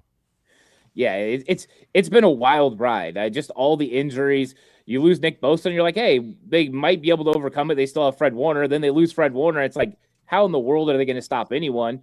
And they've had times that they have been able to do it. But it is definitely a interesting group. They have no linebackers that are going to be playing in this game that were starting as a part of the original unit, the top 53 that made the roster. D. Winters is likely not playing. So you're right. It's going to be Eric Kendricks. I think he's going to do a good job for this team. He's been in the building for a little bit now. And I think he'll bring some stability when it comes to the intelligence and just what he understands about NFL football. I think 49ers have had some problems with the younger guys and what they've been able to do as far as putting everyone in place. So I think Kendricks adds a stability there. But you're right, depth. I mean, they just don't have any depth at linebacker. Garrett Wallow, who they picked up off waivers a few weeks ago, is probably going to start at will linebacker. And your old buddy Kaiser White is going to be elevated from the practice squad more than likely. And Robert Saleh is saying there's a chance he gets minutes because he played for Gus Bradley before, who's on staff here. He understands this system already. And so you might see Kaiser White on the field, which is unbelievable because he just got in here this week. What's with the pass rush problems? I mean, Bryce Huff, you had this great rushing edge guy from here in Bryce Huff. Now, obviously, it didn't work out here. He went there. Didn't work. Hasn't worked out. They only have 20 sacks on the year. Worst sack pressure rate in the league. And that kind of sets up because Philadelphia doesn't do anything offensively very well. But if they can't get pressure, that could be a big Jalen Hurts type of day. Yeah, and I don't think Jordan Mailata is very intrigued by, what happens with Bryce Huff. He had some statements about him I thought were funny. I think Bryce Huff, he came on really strong when he got to San Francisco, and he looked really good. They were going to use him as a pass rush specialist. He was going to come in on third down. He was going to rush the passer opposite Nick Bosa. They were going to move two defensive ends inside. They had their NASCAR package. And in the first 4 games before Nick Bosa goes down, they're one of the best pass rushing units in the NFL. Mikael Williams got hurt. Yetur Gross-Matos got hurt. That kind of delayed everything they could do with the inside pass rush. And then on the outside, they haven't been consistently able to do it. They're starting guys like Sam Okuwanu, who was a practice squad guy a couple years ago. They are really deep into their depth of what they have. And for Bryce Huff, he looked really good until the Atlanta game. And he hurt his hamstring in that game. And since he's come back, he looks like he's not quite as fast off the edge as he was. The whole shot not quite there. And teams are focusing more on Bryce Huff than everyone else. They're like, hey, if we chip this guy, we don't have to worry about the pass rush. But 49ers don't generate a pass rush basically at all. And listen, you say all this, and they gave up 13 points last week in a game that mattered. So it's obviously that Salah's getting the most out of what he's got. But they just – if I said to you, hey, man, this team you're playing this week is A.J. Brown, Devontae Smith, Dallas Goedert, Saquon Barkley, the reigning Super Bowl MVP, you'd be like, I don't know where to even begin, how we stop this team. But their scheme is so bad that you got to feel like, I guess, Salah can come up with something to neutralize that. Yeah, it is. And you find the weaknesses in the Eagles' offense are third down conversions. They just don't convert well on third down. 37% of the time they're going to convert. That's the opportunity, because what Robert Saleh loves to do this season is he's playing a bend and don't break style of defense. You might move the ball up and down the field, and you could see it with the results of the yards that teams are getting against the 49ers. However, you look up at the scoreboard, just like with Seattle, and it's like, wait, there's 13 points. They had two other games that held teams to single digits with just the defense that really nobody knows. It's like a no-name defense. So I do believe that Robert Saleh can come up with something, and it's going to be, can Jalen Hurts convert on a couple of third and longs on each drive? If he can, well, the Eagles are going to be tough to beat, and they're going to hit those weapons, and it's going to be a tough day. If they can't, the 49ers get some stops. That's when this game becomes interesting, and I think that's what Robert Saleh is counting on. Jalen Hurts making a couple of mistakes, even just an errant throw, that falls incomplete, and they get the ball back. Yeah, and obviously the story for the Eagles all year has been when they don't turn the ball over, they win. The games that they've lost, they've generally turned the ball over. The Bears game, the Cowboy game, those were two games. The Charger game, they turned the ball over. They lost those games. Every other game, essentially. The one night they lost to the Giants, they just got blown out, and that game was one of those weird games. Every other game, I mean, they win the turnover battle. They pretty much beat you. Defense, excellent. Offense, who knows? Could be an ugly game. What is the confidence level in San Francisco on this one, having to travel all the way across the country after playing on Saturday night? Philadelphia rested their starters, much to the chagrin to many here. They could have been the 2 seed had they won that game. They elected to rest guys. They're now very well rested. 21 of their 22 starters from opening night will play in the game. So what is the confidence level out there? I think the 49ers are extremely confident. I think that this isn't the matchup they ultimately wanted the most, but I think this is a matchup that they looked at and thought, hey, we have an opportunity, because you look at the offense for the Eagles and you're like, hey, that offense hasn't been rolling all year, and our weakness is our defense. If our offense can get enough points, we got a shot to win. But I don't think the 49ers are afraid of anyone this season. I think they've been through so much. They're just battle-tested. So they're ready to take on anyone. But make no mistake, that Philadelphia Eagles team is one of the most talented rosters, if not the most talented roster in the NFL. And if they get rolling, it's going to be tough for anyone to stop them. That's why it was a little bit surprising that they rested their starters, because they could have had a home game next week, potentially. And maybe they would have been hosting the Bears instead of potentially going to Chicago if they beat the 49ers. Yep, and then, of course, San Francisco, they had to play Saturday. They were going for the 1 seed. They fall, and now they are the 6 seed. They'll come here on Sunday. You can listen to the game on 97.3 ESPN. That's our outside view. Ant Robinson, 49ers cutback on the Believe Network. Take a listen to that for more in-depth on the Niners as they get ready to take on the Eagles on Sunday. And our outside view is brought to you by Broadlee's Plumbing Heating, serving South Jersey since 1911. Ant, great stuff, man. Appreciate it. Thanks for having me on. Appreciate it. All right, Ant Robinson, everybody, and 49ers cutback on the Believe Network. And by the way, as we were having that conversation, Ricky Pearsall did not practice. D. Milner did not practice either today. D. Winters, excuse me. Who's D. Milner's their defensive back? Jets, yes. D. Milner. That's a name from the past. Why did that come? I guess because the guy's name's D. D. Winters. Why did I say D. Milner, though? I don't know.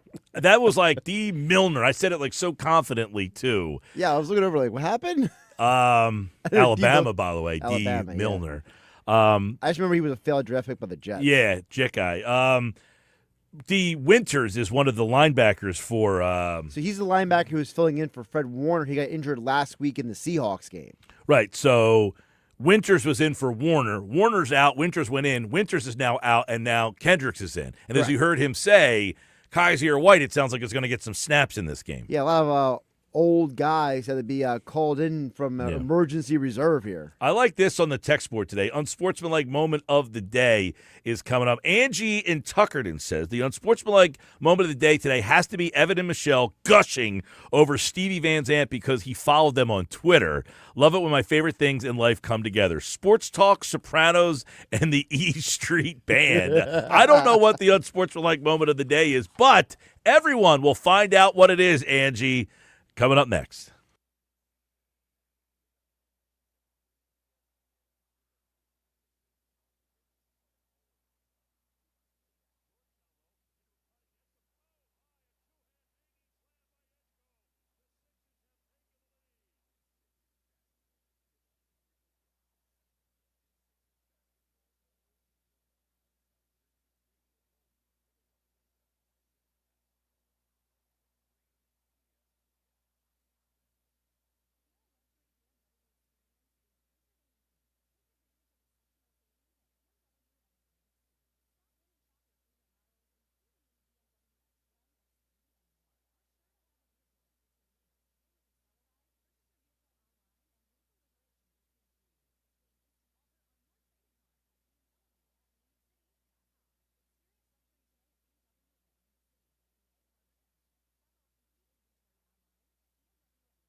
What if the Eagles win it all this year? Back to back. Been to 3. Guess what you're going to do? You're going to put him in the Hall of Fame one day. I understand Eli's not in. I understand Plunkett's not in. But Eli's going to get in. You are going to put Jalen Hurts in the Hall of Fame if he wins another Super Bowl, which is not off the board despite all of the drama this year with Philadelphia, despite the second halves with 0 passing yards and all the mishigas around that, okay?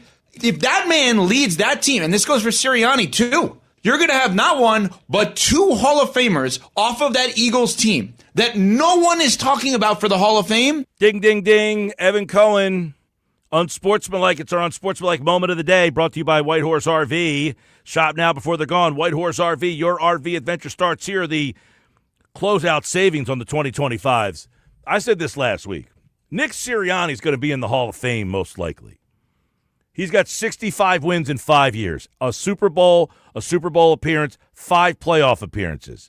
If Sirianni stays on the same trajectory, 10 years from now, he's going to basically equal Andy Reid in Philadelphia with a Super Bowl. Now, if they win another Super Bowl, but as he just said, if Sirianni wins a Super Bowl again this year, that's 2 Super Bowls for him, on pace to be the all-time wins leader in Philadelphia Eagles history.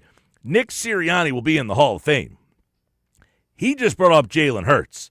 Jalen Hurts is going to be an interesting one because the numbers are not going to be eye-popping Hall of Fame numbers. He would be more in the Troy Aikman category. But guess what? Aikman's in the Hall of Fame. And I think that's where you talked about before, Mike, about how you don't like putting anyone in the Hall of Fame. This is where it's difficult because the precedent is already that you're putting quarterbacks who are not pure elites in the Hall of Fame. So now the criteria has changed. Yeah, I think Hurts would be an interesting one, but with 2 Hall of Fames, 2 Super Bowls, an MVP. Now, I am also not a big Eli Manning in the Hall of Fame, and he used Eli Manning. Hurts wins way more than Manning did. Correct. Yeah, Manning's a 500 quarterback. Hurts wins 70% of his games. Eli That's threw a lot big of interceptions difference too. And Hurts virtually doesn't turn the ball over at all. Right. So to me, if Hurts won another Super Bowl and had a Super Bowl MVP to boot, he's more deserving of the Hall of Fame than Eli Manning is. I can agree with that. I would also say that, if we ever get Hurts a consistent offensive coordinator for a couple of years, can you imagine what he could do? I don't know that they would ever. Oh, if they gave him a consistent coordinator. Yeah, I was going to say, I don't know that they would ever open up the offense enough to let him do it. Maybe, maybe not. I mean, you have people like Nick Foles who think that, they're holding Hurts back. They might think that, but the point being, Nick Sirianni wants to run this offense because he thinks this is what's best for the team. So whether he thinks they're holding them back or not, Sirianni doesn't want to turn the ball over. And it doesn't matter who the quarterback is. Although, I would say, did Sirianni sign off on them throwing the ball 41 times with his backup quarterback? I would assume he had to, right? So, and then if you remember Sirianni, the play caller, remember those 7 games? He was throwing the ball all over the joint. Yeah, he was chucking it. So maybe he doesn't believe in his offense so much. He just doesn't want to be the guy that calls the plays on his boring-ass offense. That's our Unsportsmanlike moment of the day. It's brought to you by White Horse RV Center. Find fall closeouts on 2025s and select pre-owned RV. Shop now before they're gone. White Horse RV, your RV adventure starts here. Listen to Unsportsmanlike Monday morning, 6 to 10 a.m. with Evan, Michelle, and Canty. I like what Angie did. I'm going to ask you guys out there. If there's a moment during Unsportsmanlike when you're listening that you want us to talk about, text it in when you hear it. If you hear a conversation they're having during Unsportsmanlike, you're like, I would love to hear Mike Gill's take on what they're talking about right now. Let us know. Like Angie texted in today. She heard something on the morning show, and she said it has to be Evan and Michelle gushing over Stevie Van Zandt following them on Twitter. Now, I don't know I didn't hear that, like what was the conversation, but I like the fact that Angie wanted to hear that as the moment of the day. So if there's a moment during Unsportsmanlike that you would like my reaction to, send it to us. And we might talk about that moment on the Unsportsmanlike moment of the day.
And Football at 4 is powered by the Inside the Birds podcast. It is brought to you by the Fanatic Sportsbook at Ocean Casino Resort in Atlantic City. The Eagles practice report is out, fresh as a daisy. And today, a questionable status for Lane Johnson. What does it mean? And more. We'll get into that right now. Adam Caplan is here from the Inside the Birds podcast with a look at the Eagles' injury status, because this was a big story this week, Adam, whether to rest the players, play the players. They rested the players, and the injury report reflects that. They are pretty healthy as they enter the game on Sunday. But we're not healthy enough, Mike. Lane Johnson did not take all the ones this week. That's a bad sign for Sunday. It's not positive. It's the right Lisfranc sprain. He's had this now for nearly 2 months, Mike. He's still not there yet. We'll see if he can get through pregame warm-ups. If not, it'll be Fred Johnson again. But the positive news is Nakobe Dean was cleared. He'll be in the lineup.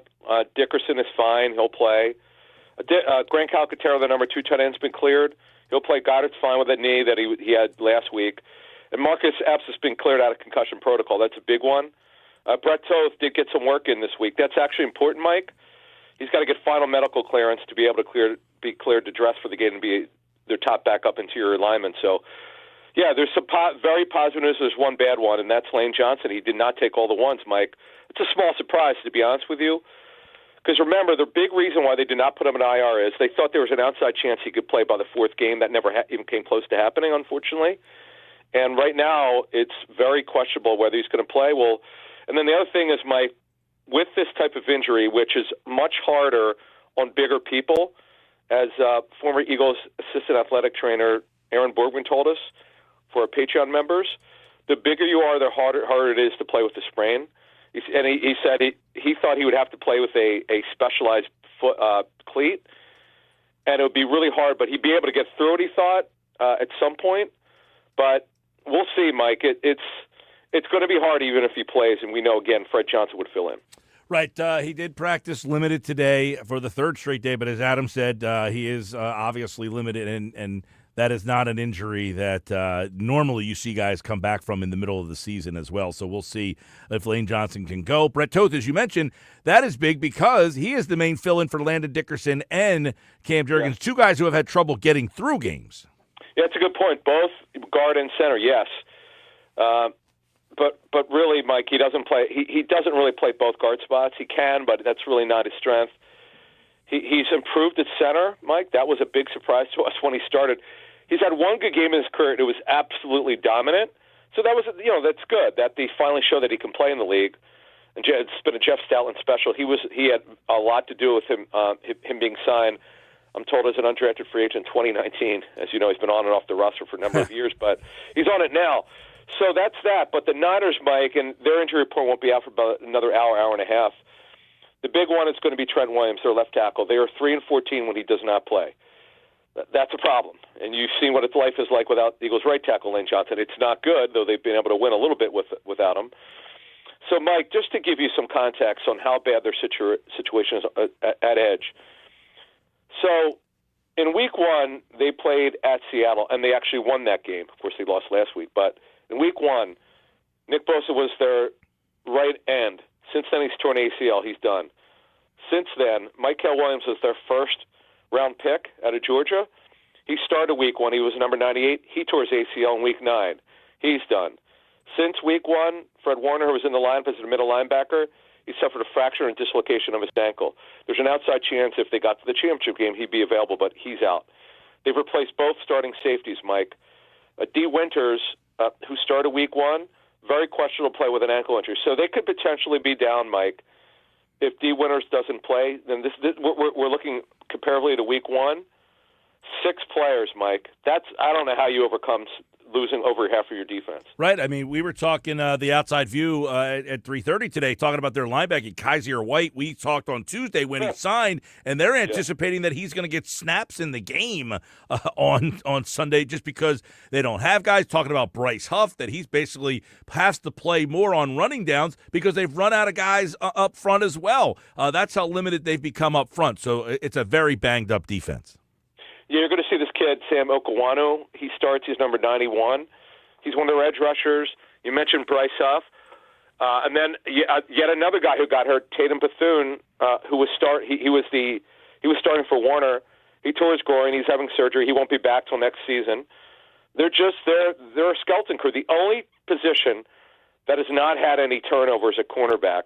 Diamador Lenore, number 3, you're going to see, and Renardo Green, who they really like. But a neck injury, he's missed some time. He's back. They have 2 new safety, Malik Mustafa and Jair Brown. You might remember him, number 27 from Penn State. But, Mike, the one thing that's pretty healthy, other than Ricky Pearsall, has got a bad knee, and he's very questionable to play, I'm told. The big one is Trent Williams, who I mentioned. Austin Plenzis, who's a true journeyman, who's not very good. What an advantage. He'd be number 63. He didn't play well last week. If he had to start, that's a great advantage for the Eagles. But their offensive line is only really down Ben Barch, who was one of their starting guards, who had, by the way, the Lisfranc Frank. He had the rupture. That's the one that's 7-8 months. He won't be back till the summer. But their backfield's healthy. Their quarterback's healthy. Their running back is healthy. So, look, Kyle Shanahan, he's done a phenomenal job. He won't get any votes probably for Coach of the Year because they're usually good, but he's done a great job of coaching this season. Adam, real quick, this game opened at 3. It is up to 6 right now. 6. That's insane. Look, the Eagles play too many games close to too tight. I don't like that number. That's ridiculous. Look, I've liked the Eagles all week to win the game by 3 to 7 points. I think that's way too many. That's unbelievable because this morning – because it opened at, 3.5. I saw it at 5 or 5.5. It's up to 6. That's ridiculous. I know it depends on the book that you look at, but that's insane, man. The Eagles are just – look, they're much healthier, other than Lane Johnson's situation. That's pretty significant, by the way. If Lane doesn't play, it's a problem. But, Mike, the good thing is their pass rush is so bad. And they play the wide 9. The wide 9 is not hard to decipher from an offensive line standpoint. You just – have to, know how to play it, then they'll know. It's not like they haven't seen it before. But overall, I understand the Eagles being favored, and they should be favored by more than 3, but 6 is a lot. Yeah, 6. And by the way, the over/under started at 46.5. It's down to 44.5. So you see a lot of teams not believing in the Eagle offense. San Francisco obviously has got some limitations on the outside. So kind of a rock fight here between these two teams in Philadelphia. You can listen to the game right here on 97.3 ESPN. We'll be keeping our eye on Trent Williams. You just mentioned that their record with and without Trent Williams, very similar to the Lane Johnson situation. Without him, you mentioned, 4-13 with Trent Williams in the lineup since 2020. They are 61-32. It's incredible. Philadelphia is 110-57 with one tie when Lane Johnson plays. They are 18-27 without him. So keep an eye on both of those guys.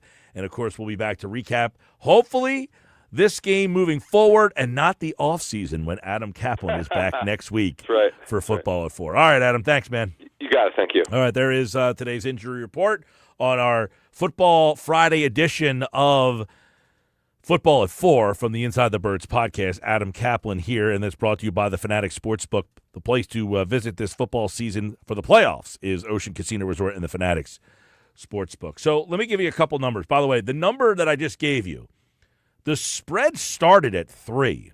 It is up to 6. I mean, that's a pretty big number to say the Eagles are a 6. They're basically a touchdown favorite now. So here's the information that needs to go with that, because it's actually a misleading number, because there was a ton of sharp money and then a ton of public money that came in on the Eagles when those numbers first came out early in the week. So there was like a 36-hour period where there was a ton of money that came in from, first of all, the bagmen and then the public on the Eagles. So the sports books had to immediately start adjusting to all the money coming in. So the books still think that it's actually a closer game, and that's why the books are actually leveraging that the 49ers can cover the 6 or 6.5, depending on what book you look at, for them to save the money that is going to get lost. And the over-under 2-point drop. Correct, because, again, there was more money that came in as well on the under as well. Yeah, it's 44.5 now, which puts me right on the borderline of where I'm at. 46, I'm taking the under. 46.5 is what it opened at. I'm going under 46. 44 puts me right around the precipice. Right, because you could have a game 24-20 and you hang on by a thread. Yeah. All right, let's get into the Friday Five. It's brought to you by Jersey Cal. It's a year-long thing at Northfield, Epstein, and Brigantine, the best ice cream, Jersey Cal. Now, the other day, I said I was going to go to Jersey Cal because it was like 55 degrees, and I kept my promise. Nice. I went to Jersey Cal, What'd got you a get? little Nutty Nana. Okay. Now, my girlfriend went with the eggnog, and she said it was fluffy. Excellent. She loved it. Fluffy ice cream. I mean, I expect nothing less than Jersey Cal, so it doesn't surprise me. Your mic just keeps going in and out. You know that, right? No, I don't. It's not even on right now. It is not on. Sorry. Yeah, before it was kind of filtered in and out. I meant to tell you during the break, but I got distracted, and now it just went out. You didn't say a word, so whatever you said did not go out over the air. I was just saying nothing surprises me that's good from Jersey Cal. Yeah, So. yeah, it was excellent. All right, let's get into Friday Five. 5 games that I have most interest in this weekend outside the Eagles game. Now, tonight you got college football. You in? Of course I'm in. The storylines for this game are amazing. Would you be more into this game or the NFL playoffs? It's equal for me. I mean, I hate putting it that way, but like, to me, I love the storylines with tonight's game because you have 2 fascinating scenarios for the national championship. So Fernando Mendoza, the Indiana, no one believed in them. Now they can go to the national championship. And did you know, Mike Gill, Fernando Mendoza is from the Miami area. Yeah, I've heard this story. And Cristobal, they're playing at home. He lived across the street. He coached at Oregon. Now the other side of it is Oregon, Dan Lanning, that's where Cristobal used to coach. Mm-hmm. And also Dan Lanning and Cristobal used to coach together at Alabama. So I'm excited for this matchup tonight. Yeah, I'll be watching a Sixer game first, like on the radio. I'll listen to Sixers, and then when it's over, I'll go. Now, if you're listening for the game tonight, Sixers on 97.3. Yes. Peach Bowl on Rock 104. Correct. And then after the Sixers game, we'll pick the Peach Bowl up in progress. Probably around halftime. Yeah. So you can listen to Sixers on 97.3, Peach Bowl on 104. Put them in your presets and just keep going back and forth. Yeah, boom, boom. Got it. Okay. I'm interested in the college game. I got to be honest, though. I had like a breaking point the other day with college sports in general. Which story? Just all of it. The NIL, the transfers. When I saw the quarterback, he started at Virginia, then he went to UNLV. Now he wants to transfer again. Dude, you're a loser. You're a freaking loser. Well, then according to that, there's a lot of losers out there. There are a lot of losers. I'm over it. I think I'm out. I believe that I am out. Like last night I watched that game, you're talking about Chambliss not getting his 6th year. Good. You don't deserve a 6th year. Go on with your life. Get a job, dude. He played against a guy last night, Carson Beck, who played 7 years of college football. So am I supposed to be impressed that the 7-year quarterback led his team to victory? Now you sound I'm more turned off by it. I don't know what to do right now. You sound like me right now. I've been having this argument for months now with people about I'm not impressed by Carson Beck. They're like, how can you not be impressed? I'm like, the dude's in his 7th year of college football. If he can't do something by now, when is he going to be doing anything? What am I impressed by Carson Beck? He's in his 7th year. And by the way, it's not like he won them the last 2 games. The defense did. Yeah, the whole thing. I watched that pay-for-play documentary, the E60. It's in my queue. I think after I watched that, I said, I'm done. I think I'm legitimately done with college football. I am so turned off by all this stuff. They got to fix it, man. The toothpaste is out of the tube. You think it's done? I think it's done. I think it's done, and it's only going to get worse. I don't think nobody that has any authority, which I don't even know what authority is in the world today, has any chance to fix anything. Your guess is as good. Nobody wants to listen to anybody, right? And it just goes around and around in circles of people arguing with each other. There is no common sense at all. This is the least amount of common sense. And there's no problem solvers either. No, it's your fault. No, it's your fault. No, it's your fault. No, it's your fault. No, it's your fault. No, it's your fault. Well, how about somebody just be a big boy and say, I don't care whose fault it is. I'm going to fix it. This college football thing, the toothpaste is out of the tube. You've ruined the sport. You ruined it. I watched that game last night, and they said Carson Beck in his 7th year, and I was like, I'm out. I am out. You are a college football player in your 7th year. I am out. So did you watch the Flyers game last night? I did watch the Flyers game last night. What else did I watch last night? Flyers game. Oh, I watched Hard Knocks. Okay, good. Yep. All right. I tweeted it out the other day, too, by the way.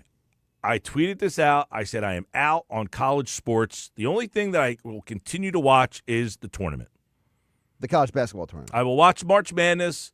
I love the tournament. I just love the one-and-done nature of that whole thing. But the rest of college sports, you know why? Because a lot of the guys in the college basketball tournament that make the tournament great, they're not NIL guys. That's true. You're playing with the schools that guys are making it who aren't NIL guys. Right, they're there for the love of the game. Yeah. But I'm sorry. The college football stuff, I'm out. You've lost me. Completely lost me. I tweeted this out. I'm a huge fan of college football and basketball, especially basketball, but I am out on this mess. I always watch and enjoy the NCAA tournament until they mess that up too. Yeah, as soon as they said last night Carson Beck was in his 7th year, and then you told me today that Chambliss applied for a 6th year and he got denied. I will say Chambliss is a little different. I know you won't agree with me, but he played most of his life at the D3 and D2 levels. So his 6th year is not 6 years at the D1 level. It's a 2nd year at the D1 level. Well, he wants to do what Bo Nix did. Yeah, the guy from Vanderbilt. Oh, Diego Pavia. Pavia saying, well, I played 2 years of JUCO ball. They shouldn't count. Correct. To which I question, should they? Should they not? I don't know. Like, where do we draw the line on these things? Well, in reality, they should count. You played college sports. They just didn't happen to be at the level that you want to be at. You, at that time, were not viewed at the level. You want 4 years at the level you want to play. So you're saying they should expire no matter what? You played 2 years of college sports. But the problem with that is now, it used to be amateur sports. You had 4 years of amateurism. But now these guys are all getting paid. Well, they've been getting paid. They're just legally getting paid now. Right, but now there's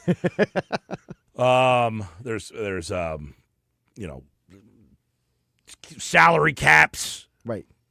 Now, what was the other thing that happened with this guy?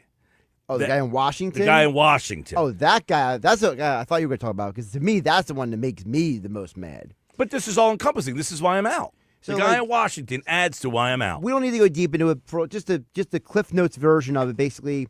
There's a quarterback at Washington. He transferred to Washington.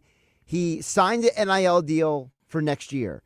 In the deal, it said he was not allowed to transfer. A month later, he tried to enter the transfer portal. Washington said, you're in violation of your NIL deal. They were going to sue him, and he said, never mind, I don't want to get sued, I'll stay. So he tried to transfer, even though he signed an NIL deal. In his contract. That said he can't. Yes. Listen. That's the one that makes me mad. Well, it's all of it. It's all of it. It's all encompassing. It is all encompassing of a mess, unfixable mess. Right? You want to talk some NFL then? It's an unfixable mess. So so the Friday 5 this weekend. Now there's only 5 games, so I will rank them in the order that I have the most interest. Oh, that's fun. Let's go. All right. So number 1, Green Bay, Chicago. The most expensive ticket. Well, obviously, because the winner of that game has a big factor on the Eagles here. If Green Bay wins the game, they go to Seattle, and Philadelphia gets a home game next week. Right. They would face the winner of the Rams-Carolina game. If the Rams win, if Green Bay wins, they go to Seattle. The winner of the Rams-Carolina would come to Philadelphia. Right. So if the Rams win, they would come to Philadelphia. If Carolina wins, they would come to Philadelphia. If the Bears win, Green Bay is out. If the Rams win, they would go to Seattle, and Carolina would come here. No. You mean No. Excuse me. We would go to Chicago. Yes. When Philadelphia would go to Chicago. Yeah, obviously, the Rams and Carolina both can't play. But you would go to Chicago. So it would be 1 versus 4, 2 versus 3. You created a glitch in the matrix there, Mike. Yeah.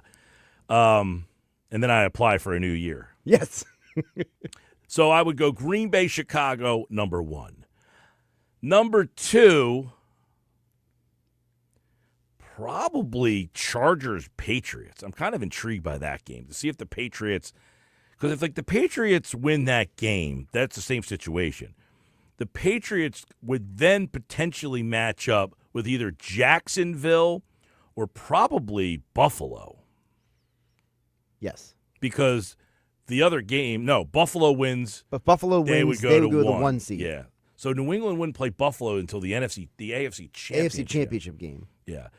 Next up, I would go.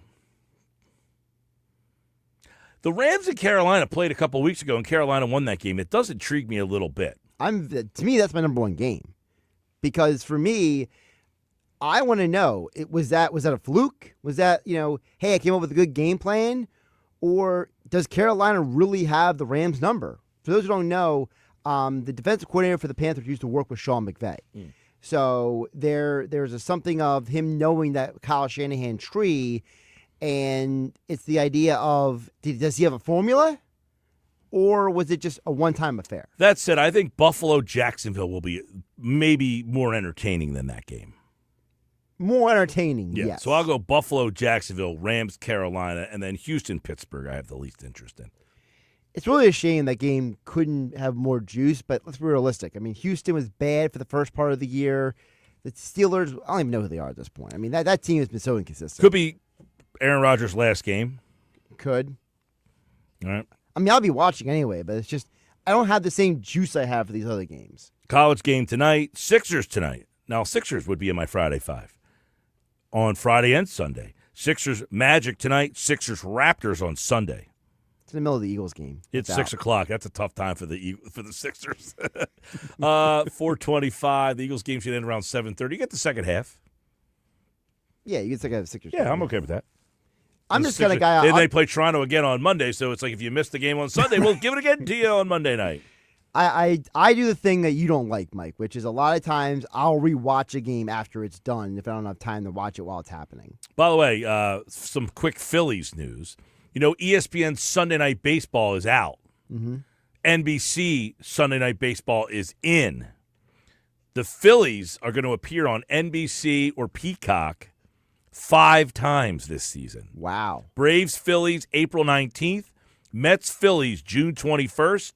Phillies-Royals, July 6th. Yankees-Phillies, July 26th. Braves-Phillies, September 6th. That is the NBC Peacock special. And 2 of those games are Peacock exclusives. Oh, boy. But if you have YouTube TV, you do get... I don't have YouTube TV. I saw NBC 3 last night. Yes, you told me about this. Now, there was no NBC 2, but NBC 3 was on the channel guide. That's crazy. Yeah. All right, we'll come back. It's the Nuggets today. Nick Earnshaw's back in the house on a Friday. Stick around. Sports Bash live. Sal Paolantonio, 5 o'clock tonight on a Sal Pal Friday. It's a happy hour Friday. What are you having for the Eagles Niner game? Text it in right now. I want to see some of the good selections for the weekend. 609-403-0973. Let me know what you're having for the Eagles Niner game. Give me a good one. Give me a good one.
4:31, happy hour Friday. What are you having for the game on Sunday? Let me know, 609-403-0973. Got some text messages. Wings on the grill, Philly pretzels, and a Bud. What kind of Bud is that? Is it a Budweiser? Or the other kind of Bud? A little wacky tobacco there, buddy? What are you going with? Let me know. 609-403-0973. I got some happy hour Friday picks for you later on the show. Right now it's time for Nick's Nuggets. I saw a bag of Eagles Nuggets. Did you see this? Eagles Nuggets for the game on Sunday. Let me know what you're having for the game on Sunday. 609-403-0973. Yeah, it was a bag of Eagles Nuggets. How about that? That's pretty awesome. Couple Eagles Nuggets I got an Eagles Nugget later on, but I mean, there's tons of Phillies Nuggets right now. I mean, do you believe this? All this stuff going on. And I'll start before we get into the real Nuggets. Max Kepler, PED user last year. 80-game suspension heading into next year. And you can kind of tell when the PED use kind of took effect towards the end of the year. I mean, you can tell. Batting under 200, and then all of a sudden, bang, shoots right up. Yeah, it was one of those things where it was pretty evident the change in production for Max. I mean, come on. It's 2 Phillies last year using PEDs. Not great. Not great to be tested positive at all. But that one, yeah, that was a stunner. Did not expect the Max Kepler news to drop today. So 80 games suspended next year. Anabolic steroid used to increase his muscle mass. We could tell when it happened. All right, let's get into these Nuggets. And nugget number 1, I want to start with this Bo Bichette stuff. Mike, I'm getting excited. There's lots of reports out there.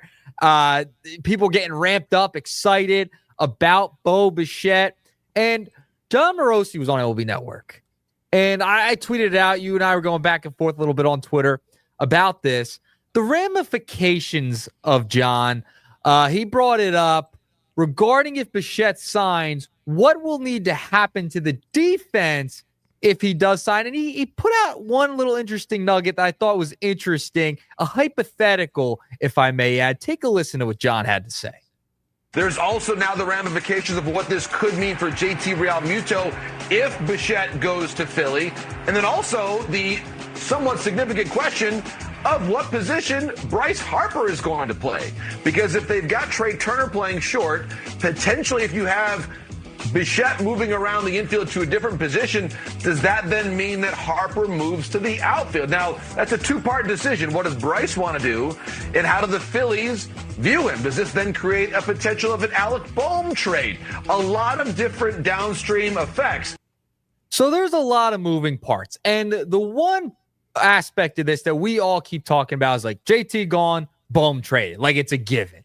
But there could be some other wrinkles into this entire situation. Let's say they sign Bo Bichette. Do they have someone to move on from Castellanos with? Can they dump him? Somehow, some way, do they find a way and pull a rabbit out of their hat and move on from Castellanos and get that money off the books? I don't know. Let's say that happens and they're able to keep Alec Bohm, right? Because there's hypothetically a way they could somehow, some way, especially if that Castellanos contract gets moved off of. You could move Stott. So hypothetically, let's say they keep Mike Gill, they keep Alec Bohm. You move Bohm to first base. You put Bichette over at third, started his career over there. Or you could put Stott at third. You could also move Bichette to second base. There's a lot of moving parts here, I think. And then if you move Harper to the outfield, does he go to left? Do you move Garcia to left? Or does he stay in right? There's a bunch of different ways I feel like the Phillies can go about this. I think the one we've talked about is the Bohm Realmuto thing, and like it's over with. But there's a few ways they could get creative here, and I wouldn't put it past Dave Dombrowski to get creative.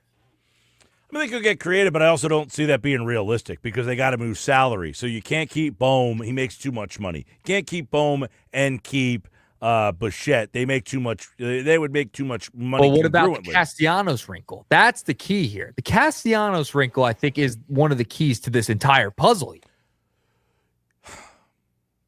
I don't see anybody taking Castellanos without making you take the money. How no much one's going to take this Are at they gonna $20 take million. the whole thing? I mean, even if they took $15 million of it, or they're not taking 50. Even if the Phillies took $15 million, the other team took $5 million, you still have $15 million. That's more than Bohm makes. Well, you move off the JT, or do you move off Stott? That's the question here, because there's a lot of wrinkles. And I found it interesting that he brought up Harper. If they decide, I thought that was complete ridiculousness, to be honest with you. To mention Harper moving to the outfield is not happening. 0% chance, not happening. Stott, yeah, they could trade Stott. He makes $5.9 million. Not enough, but yes, they could do it and put Bichette at second base. Bichette, by the way, has never played third base ever. Stott has played 2 games at third base. So you could play Bichette at third and move Stott to third base. You could play Bichette at second. Yeah. I think any scenario that Bichette is here, either Stott or more likely Bohm are out of here. So I don't see a scenario where you would have to move Bohm over to first base. That's what I was like so fascinated by. Like, he brings up Bryce Harper, like that's like the biggest effect of this whole thing. Like I think Harper, and I'm kind of with you. Like, okay, I don't really see Bryce moving to the outfield, and it's just a fun hypothetical to think about. All right, you move him out there. Do you save enough money off Castellanos' contract? Like, there's a bunch of ways they could get creative here, but how much money of that Castellanos deal will they have to eat if they were to hypothetically trade him? That's a big question. Yeah, I mean, listen, the Castellanos thing, every team, you signed Adolis Garcia. That told every team in the league you have no intention of bringing Castellanos back. So nobody wants to give you anything for him for 2 reasons. 1, I don't want to give you anything for him, and I don't want his contract. 2, I don't really want Castellanos, but if you cut him, I'll take a shot. But I don't want him so bad that I'll trade you for him. If he happens to be available and then I can talk to him, maybe I will. But I don't want him bad enough that I'm going to give you something for him. And the issue here is that Castellanos is being a pain in the you-know-what again, and he's not even playing. He's not even striking out, so he had a slider low and away again. I mean, the contract, him just being here and on the roster, giving him that extra year that you didn't give to Schwarber is costing you right now. It's hurting you in the sense of bringing in another player who can contribute right away and can elevate this team. It's the Castellanos thing killing you again, Mike. It is, and I got to be the guy to say I was a fan of the Castellanos signing when it happened, and he has completely disappointed me. He is, and it's hurting you again when trying to go get a guy like this. Now, this whole thing, if it turns out to just be a big smokescreen for JT to come back, I think people are going to be very upset. Very upset. I agree with that. That part there is where the Phillies, I think, are now, got their feet to the coals here in that they have the fan base worked up to the point where they don't want Realmuto back. They don't want Bohm back. They want Bichette. You've got it to basically, you're in the red zone now. I flipped on the Red Zone channel. I see Dave Dombrowski having a meeting with Bo Bichette. Now I'm keeping the Red Zone on because I want to see the end result here. And if you don't punch it in, I'm going to be upset. Yeah, and the Phillies have done this now the Phillies have come too far. They got to score a touchdown here. Yeah, you are in too deep at the moment with Bo Bichette in this whole entire situation. Regarding Bo, because now people are like, yeah, we don't really need JT or Realmuto. They've kind of talked themselves into, yeah, we would rather have a big bat in the lineup rather than an aging catcher who is not going to give you too much over the next couple of years when you can get an impact player right away, do whatever you need to do. And there was a fever to change up and switch up the roster heading into the offseason. This is the way you do that. Well, listen, I think JT opened the door to the Phillies to seeing another avenue. And once they made the offer to JT, and then he sat on it for a little bit, JT overplayed his hand, and the Phillies then started to say, let's explore this possibility. And when it was reciprocated by the player, Bichette, who apparently has interest in coming here, now the ball starts rolling. And the Phillies are now, though, at the point where they're coming too far to back out of this situation. You've now, you've basically gone out there, put yourself out there, went out on the date. Now you got to go out and because now this is apparently their second meeting. Yeah, Morosi mentioned a second meeting. When did that happen? Like, we were all told the Zoom meeting on Monday was going to be the first meeting. This is apparently number 2. That's fascinating to me. Yeah, when he said this is the second meeting with Bichette, so that was a little surprising. Yes, that was interesting to say the least. He's getting married, the whole 9. Bring home Bo. Just do it. Just do it. What is your percent chance that they trade Nick Castellanos? I'll go 12. About 12. Yeah, about 12%. Jeez. I'll give him a little bit. You are optimistic. Yeah. Josh says 1%. Give him 12. 12% is fair. Yeah. There's always I've said all along, the teams that would take Castellanos are your middle market teams. Like Steven Ventnor has texted me for like 50 days in a row, the same 3 teams.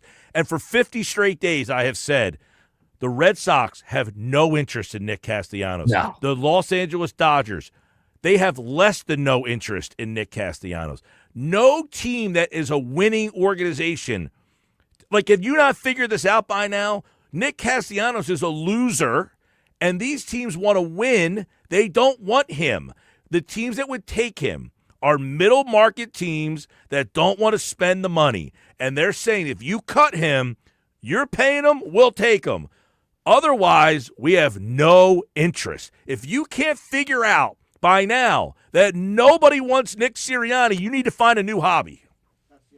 Castellanos. You said Castellanos. Sorry. Why did I say Sirianni? A lot of people don't want Sirianni either.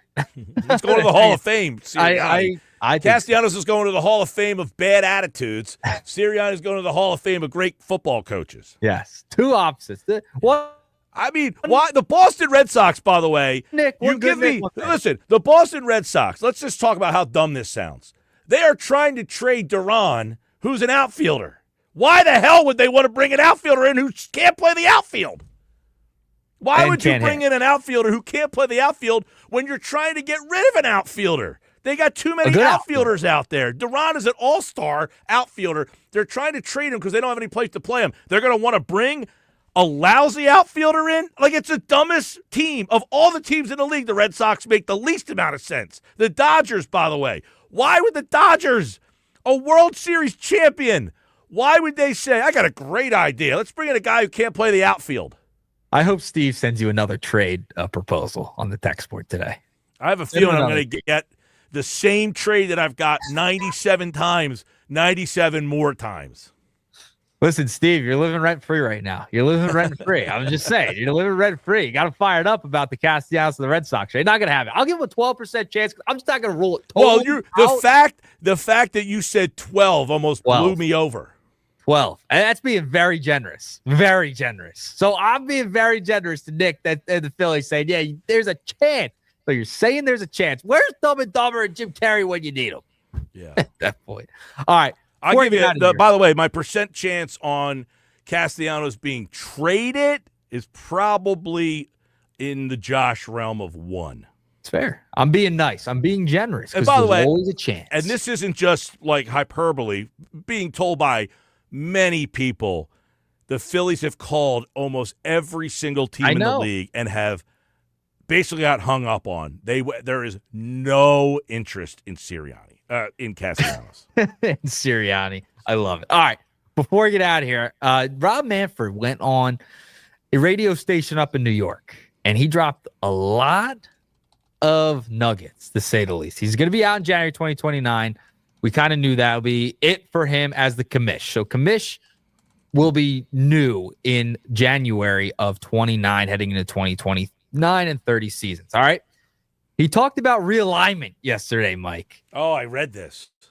He also talked about expansion, too. They want to expand to 32 teams. But he also talked about regional alignment because they want to cut down on the travel. They want to schedule games out so you're not kind of going from west to east, more so east to west, and you're not having to stay up so late anymore. Talked about blackouts. He also talked about potential salary cap and floor, potential free agency period. A lot there. Out of all the things that he talked about, floor, free agency period, realignment, 32 teams, what is your most interesting nugget from Radio Rob? He did say that he wouldn't put 2 teams in the same city in the same division either. I thought that was interesting. So, like, the 2 New York teams would not be the same, the 2 Chicago teams, the 2 LA teams. So that would be interesting too. He's talked about a split season, like a first half and a second half. And he talked about an idea of an NBA, like an MLB Cup. Yeah, I'm out on that. Anything that's like stupid like that, where you're manufacturing, things. I didn't. Nothing really drew me in that it was like I was intrigued by the realignment thing. Would you be in favor of the realignment thing? No American League, no National League. Get rid of that totally. I mean, that goes back to the purest of baseball, right? American League, National League. Doesn't excite me all that much. Doesn't excite me all that much. Yeah, I would be more intrigued if he said we were getting rid of interleague play. Keep the American League and National League. They don't play against each other. So you go the opposite direction. I know you have to have some interleague now because there's like an uneven amount. Like, there's the 30, there's 15 and 15. So there's always got to be somebody that matches up there, but that can be fixed too. Yeah, that can be fixed. And, they want to go 32 and 32. So I would say I'm very intrigued by the expansion aspect of this. They haven't done it in a while. And the realignment thing was interesting. But I'm in on the potential free agency period, Free agency period. I think that needs to happen because we wait for this thing to heat up. And Bo Bichette finally got the hot stove heating up there, Mike. Yes, it did. And it's so hot that the Phillies now can't get turned back around. They have to go down this road. So there you go. You're all in. All right, final nugget. If you had to, for the Eagles game, give it a confidence level on a number scale, 1 to 10, what would your confidence level be heading into this week? About a 7, 6.5, 7. Okay. I mean 8.1. Yeah? 8.1. I feel like everybody's just like flying high right now. Yeah. But I will say, after we did Outside View, Ant Robinson from 49ers Cutback made it sound kind of depressing for the Niners. Although, at the same breath, he did say that they were pretty confident, but he kind of made it like their offensive line stinks, their defensive line stinks, their linebackers stink, everybody's wide hurt. receivers stink. Last week, Seattle basically threw a dime on McCaffrey and Kittle and took them out of the game. So Vic Fangio's had a lot of success against Kyle Shanahan in his career. I think it's going to happen again this week. But after that, that's when the meter's going to start to drop for me, Mike. All right. Well, 6.5, 7. That's my number right there. I go 8.1. I'm more positive than you. We got 12% with Castellanos, 8.1 with the Birds. Castellanos. 12%. I asked Bob Wankel that earlier today. He laughed in my face. Mike and Bob baseball chat. Nothing better. It was yeah. I asked him about Castellanos getting traded. He said, I have a better chance of playing right field for the Phillies than Nick Castellanos does. I said, well, what about trading him? And he couldn't even say it's not happening. He just started laughing at me. It's unbelievable. I got laughed at by the guy. I know. All right. That's it. There's the Nuggets. 3-pack for you. There's the 3-pack of Nuggets. We'll do it again on Monday here on the Sports Bash Live. Nick's Nuggets here on this Friday edition of the Sports Bash. All right, so 609-403-0973, Happy Hour Friday. Let's get a couple picks for the Happy Hour Friday crowd out there, Josh. You ready? I did a little brewery tour last week, 5 spots in all that we tried a couple different things out. All right? All right. Took a ride out to Salem County, Bullhide. Okay. Right? If you're out in Salem County, Piles Grove Township. You ever been out there? I have been. Not for a while, but I've been out there. Right across from Cowtown Rodeo. Stopped in there early in the afternoon. Bucking Shoot is the IPA out there. Pretty good. Cool place. Big building. Place for the shop. It's a huge spot out there. The bartenders, they wear the cowboy hats. They're all into it. You got the deer up on the wall. I mean, you got the antlers as the lights. The antlers up there for the lights. Cool spot. Bucking Shoot. I stopped out there. Then took a drive over to Swedesboro, and that is over in the corner of Gloucester County. The Raccoon IPA, very tasty, like that one. Then we took a ride over to Lost Elephant, which is in Elmer. Okay. And stopped in there. I honestly forget the name of the beer I had. I forgot to put it in my phone. Bad job by you. But I really like the place. Okay. Small, though. It's small. It's one of those small, like you like small places. Yeah, very small tasting room.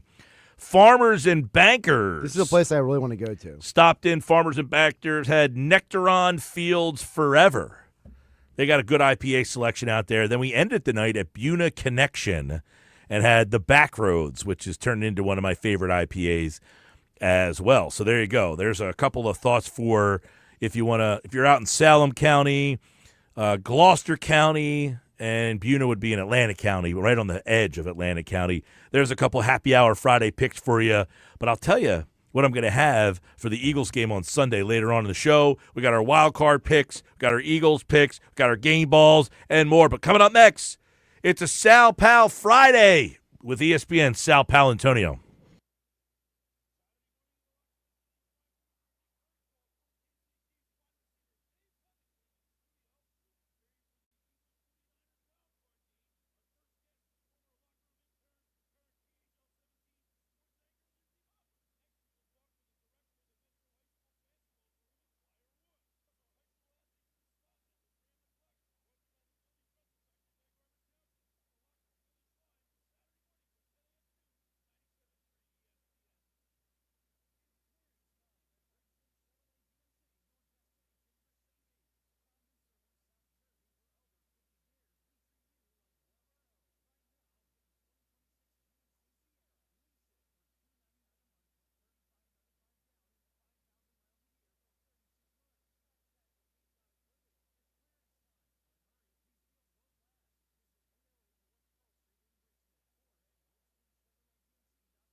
Final hour of the show. It's a happy hour Friday. Let us know what you're having this weekend. 609-403-0973.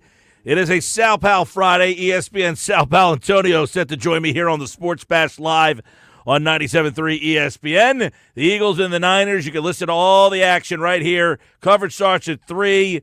Merrill Reese, Mike Quick, 4:30. Eagles up to a 6-point favorite in the game. It opened at 3. It's up to 6. The over-under has dropped from 46.5 down to 44.5.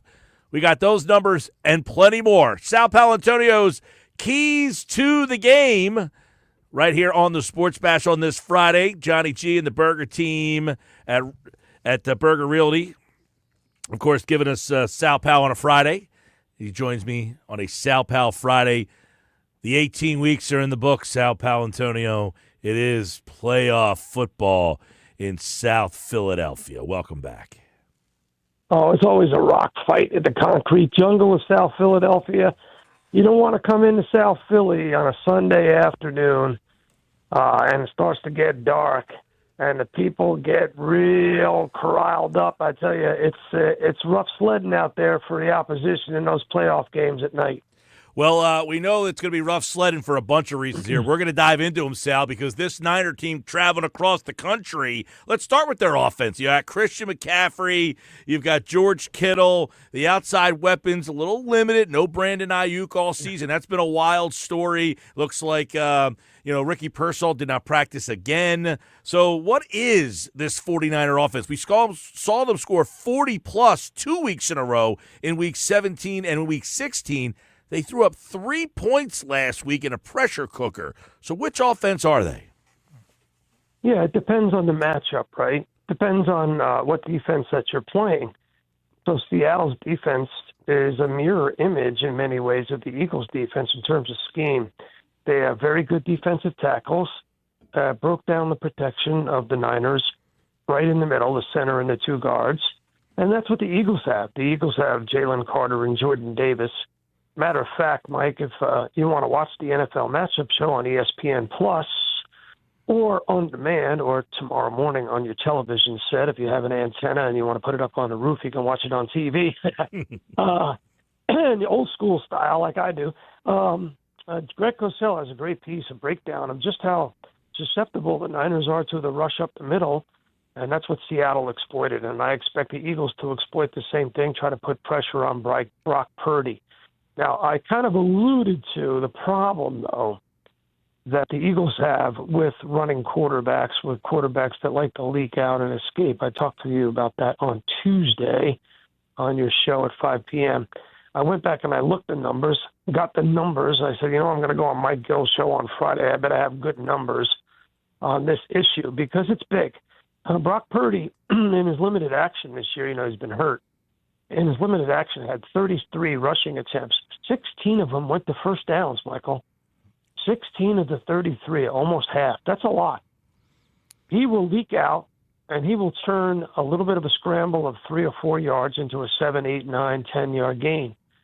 So the Eagles better have a good spy operation. They have Zach Bond. Kobe Dean's coming back from a hamstring injury. We don't know how fully effective he's going to be. Obviously, if you're playing in a game, they anticipate that he'll have his full speed.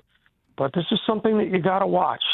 Brock Purdy extending those drives with his legs on third down. Well, I agree with you there. Purdy's a guy that can make some magic happen. He's he's not a running guy, but he knows when to take off. He picks his spots, much like Herbert did against you in the Charger game. He kind of picks his spots when to go. But that McCaffrey and the way they run the ball, they do a lot of design stuff, and that should be an interesting matchup to see how Shanahan designs this stuff because he hasn't had a lot of success against Vic Fangio defenses. Yeah, Zach Bond is going to be one busy guy on Sunday night. Same with Cooper DeJean. They will attack the line of scrimmage vertically with Christian McCaffrey and horizontally, and then they will run George Kittle on those underneath routes and try to really create a sense of confusion or put the linebackers in a bind. So this is a key matchup for Zach Bond and Cooper DeJean, no question about it, with a little help from his friends, Nakobe Dean, his running mate. They work well together. They're very close. N'Kobe Dean and Zach Bond. So this is an important game for those two guys because, the Eagles match up so well in the secondary against the wide receivers of the Niners. Yes, Al, it's almost like, they don't have a guy to take a shot down the field. They don't have the game breaker. So you feel pretty confident, right, if you're Vic Fangio in your secondary keeping everything in front. It's really you've got to protect yourself against the big play from McCaffrey or the big play from Kittle, and you should be able to put extra attention on them because you probably don't need extra attention on the outside. Yeah, just like Seattle did. 100% right, Michael. Yep, Seattle. 100% right. Seattle kind of had a dime them to death on Saturday night. Yeah, absolutely. And so you'll see a lot of that in this game with Vic Fangio. Fangio's had success against Shanahan in the past, but personnel is different, Michael. Don't read too much into that, but the personnel is different. Big time different, and it's different on the 49er defense, Sal. They are changing personnel almost by game here, especially at linebacker. They don't get to the quarterback, last in the league. They don't pressure the quarterback, last in the league. They are playing two new linebackers this week, it looks like, yet again, and the secondary is probably not a strength for them. That tells you how good Saleh and the scheme is. That's why the point spread's gone up to 6, Michael.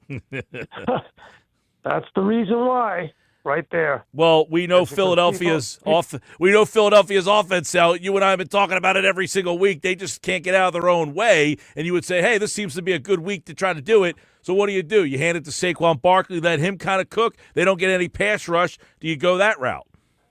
Yeah, well, the reason why the number is going up is because Philly's got a lot of betting action, 1. And 2, the Niners have got problems on that defense, and then people don't anticipate them being able to hold up either offensively or defensively. So if you just want to look at the football matchup of it, and Saquon Barkley in particular, again, Greg Cosell has a great piece in the matchup show tomorrow on ESPN2, where he talks about how the Niners are really weak on the edges against the run.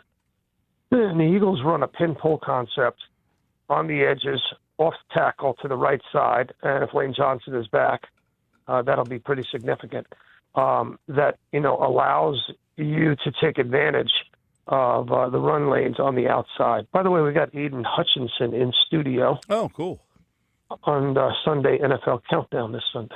Looking forward to the breakdowns in this game because you just talked about the fact that the Niners, last week the Seahawks kind of hit them on the edge to death. I mean, they just kept going outside. It's not something that Philadelphia puts in their offense a whole heck of a lot of stuff to the outside.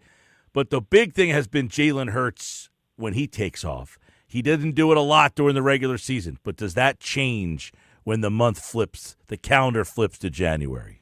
Well, I would like to remind you, Michael, of the conversation I had with Nick Sirianni at the press conference after the Buffalo Bills game in the bowels of that stadium in Orchard Park.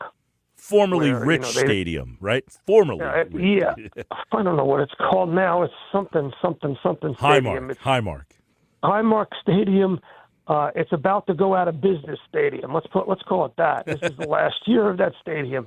It changes names every year, but it was in the bowels at the end of the game, after the game was over, and the Eagles had not completed a pass in the second half. And Nick Sirianni, sort of unprovoked, lamented the fact that he did not get more involved in the play calling in the second half and helped Kevin Patullo out. And I asked him how that would take place. Would it take place real time in Patullo's ear while he's talking to Jalen Hurts? And he said, no, that would probably be difficult. It will be probably in between series. So I'm anxious to see. I am very anxious to see. You remember that conversation, right? Yep. I'm anxious to it was on ProFootballTalk.com, actually, verbatim. So Mike Florio did a piece about it. And you can go on PFT and check it out because Florio did a tremendous piece about that conversation I had with Nick Sirianni after the game at Highmark Stadium. So I'm anxious to see on Sunday, Michael, very much so, if Nick Sirianni steps in. If things are not going to his liking, if they're not productive offensively, if they go into one of their little slumber modes whether Nick Sirianni steps in. I believe that he will. I don't know if he will have to, but if he has to, I believe that he will, because he does not want this to be the narrative going into the offseason. They had the Niners on the ropes and couldn't put them away. No doubt about that. That's a good point. That was that Buffalo game a couple of weeks ago where they scored 13 points, which was good enough. Don't know if 13 points will get it done this week, but one guy coming back, possibly Lane Johnson, 120, 62-1 when he plays, 18-28 when he does not. And how, Sal, does he change things for them? I'm anxious to see. I mean, John Clark on his Instagram has had some pretty good videos of practice this week. I was not at practice this week because we were hunkered down at NFL Films because Darius Butler is not on the show tomorrow. He is on assignment for the college football playoff games. Yeah, with Pat McAfee. So it's just me and Greg, the dynamic duo, Greg Cosell and Sal Paolantonio, for the first time ever at a theater near you. So I spent a whole lot of time reconfiguring the show and trying to put together a show that was a first. So I did not get to practice this week, but John Clark has a bunch of good videos, especially showing that Lane Johnson really pushing hard on that foot injury in a lot of drills, individual drills, because you can't tape team drills. So I want to see him once they start leaning on him in the game. I anticipate him playing. I'd be shocked if he does not play. Shocked. He's the kind of guy who wants to suit up. Yeah, and the Eagles will have 21 of 22 starters from opening day back. Wow. Okay. Yep. There you go. If he in fact plays, but he would be 21. The only guy who's not starting would be Makuba. Yeah. Well, and that's probably not a bad thing. Not that we don't like Andrew Makuba and his potential, but I think they've had an upgrade since Makuba's been out. Wouldn't you agree? Epps has stepped in and played pretty well. Yeah, I do like what Epps has brought to the table. I think he's brought a physicality and size to it. Absolutely. Mm-hmm. Yeah, he's been in the right place at the right time. Now, getting back to Lane Johnson. Yeah. I mean, getting back to Lane Johnson, Michael. I mean, I want to see once they start leaning on him, putting some pressure on that foot, putting some weight on it, how it reacts. All right, Sal Paolantonio will get Sal's keys to the game as the Eagles get ready to take on a Niners team. I was going to say on the flip side to that, Eagles have 21 of 22 starters. Well, San Francisco's on their 6th and 7th linebackers. Their wide receiver, obviously, Brandon Ayuk, has been AWOL virtually all season long. Looks like Ricky Pearsall may not play. Trent Williams did practice today, so they do have that, but they are beat up and banged up all over the place. So what are Sal Paolantonio's keys to Eagles and Niners? Well, number one, obviously, is they got to do better on first down. This team was 26th in first down efficiency and production. That's bottom 5 in the NFL for the most expensive offense in the NFL. They had 50 3 and outs. That's tied for most 3 and outs in the NFL. Tied with, wait for it, the Cleveland Browns. Yee. Yeah, bad. So they have to be better on first down so they don't get behind the sticks and put themselves in third and long situations. And I suggest they throw it. Throw it on first down. Throw it on first down. And then rely on Saquon Barkley and Tank Bigsby, both, to do the cleanup in the second half. So that's number one. Number two, get pressure up the middle on Brock Purdy, and then squeeze him in the pocket and don't let him out. Don't let him leak out and get those third down conversions on easy scrambles like you had mentioned, Michael. If you go back and look at that Monday night game, boy, oh boy, Justin Herbert all the time was just leaking out up the middle, and there was no spy operation. No one anywhere near him to stop him. And then third, Jalen Hurts has to be ready and willing to run with the football. I like all three of those, by the way. The pressure on Purdy, you got to basically, and they should, by the way, be able to get some pressure up the middle. It's a soft spot in the middle of that San Francisco offensive line up in the interior there, and this is where those expensive, high draft choice defensive tackles, Carter, Davis, should get some work in the middle there, and obviously Hurts, we both agree on that one as well. And the first down thing, yes, every down for them. I said this, Sal, the other day, see if you agree or not. I'm not even asking them to score more points in some of these games. What would their record be if they simply didn't go 3 and out 30% of the time? If they just extended a drive or two, we figured out that they may have had 2 extra wins. You're right. Crazy, isn't it? You're absolutely right. My final score is Eagles 24, Niners 13. 24-13 is a Sal Pal Friday official score for everybody out there. And there you go. You can listen to the game here. You'll see Sal Pal Sunday over there at Lincoln Financial Field, where the Eagles take on the Niners again. Last time that happened, it was a bad day for quarterbacks. If you were wearing San Francisco red and gold, the Eagles went through a couple different quarterbacks in that game. The Niners are back in town, and Sal Paolantonio will be covering it for the mothership all over ESPN on Sunday morning, and the matchup show all weekend long. Check that out. Sal? And then the Packers beat the Bears, Mike. I was going to Packers say, beat the Bears. Sal, do you have a pick for these other? So you got back in South Philadelphia. You go Packers over the Bears. Oh. Packers, Bears, and then you got Rams over Carolina. Rams over Carolina, so the Packers will come in here. Yep. For the divisional round of playoff game, right? No, Packers would go to Seattle. Rams would come here. Okay, so the Rams would come in here. Okay. Yep, Packers are the 7. They would go to the 1. And the Rams as the 5 would come here the 3. You know, Carolina just beat the Rams a couple of weeks ago, so keep an eye on that. Yeah, I don't think that's going to happen. All right, Sal, we'll enjoy the game. We look forward to hopefully previewing the divisional round next week. Okay, Michael. All right, take care. Sal Paolantonio, everybody, here on a Sal Pal Friday on the Sports Bash Live. Johnny G, thanks to him as always, and the Burger guys, Burger team. Talked to Johnny G this morning on the old email. Nothing better than a happy hour Friday and a Sal Pal Friday. He likes Philadelphia 24-13. What do you guys think about that? The keys to the game, the first down, he mentioned something there that I thought was interesting. They're bottom 5 in the league on first down efficiency. It's pretty terrible when you think about it. He makes that comment that is absolutely on. It's the most expensive offense in the league. They pay everybody. They don't go cheap anywhere. Quarterback makes money. Devontae makes money. AJ makes money. Mailata makes money. Dickerson got it. Everybody's paid. I mean, Steen obviously doesn't. Lane Johnson.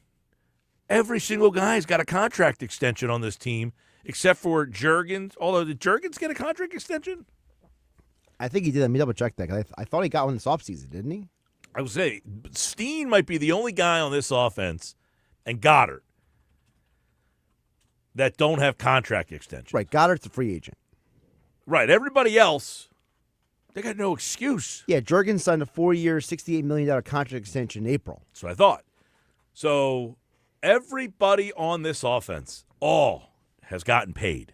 They're on some level, yeah. The only guy is Steen. Right. Steen is the only guy working on the rookie contract. Yeah, it's not like they're skimping on this team. It's unbelievable. Well, they're skimping on the coordinator. They promoted from within to save money for the corporate overhead, right? Hey, listen, he has got to figure it out. He has got to figure it out on Sunday. And I think his third key, Hurts needs to be ready and willing to take off if he has to. And I think he will. It's too big of a moment for Hurts. It's too big. This is when Hurts knows the heat is on. He has elevated his game in the playoffs. I have no reason to believe that he would not take every opportunity.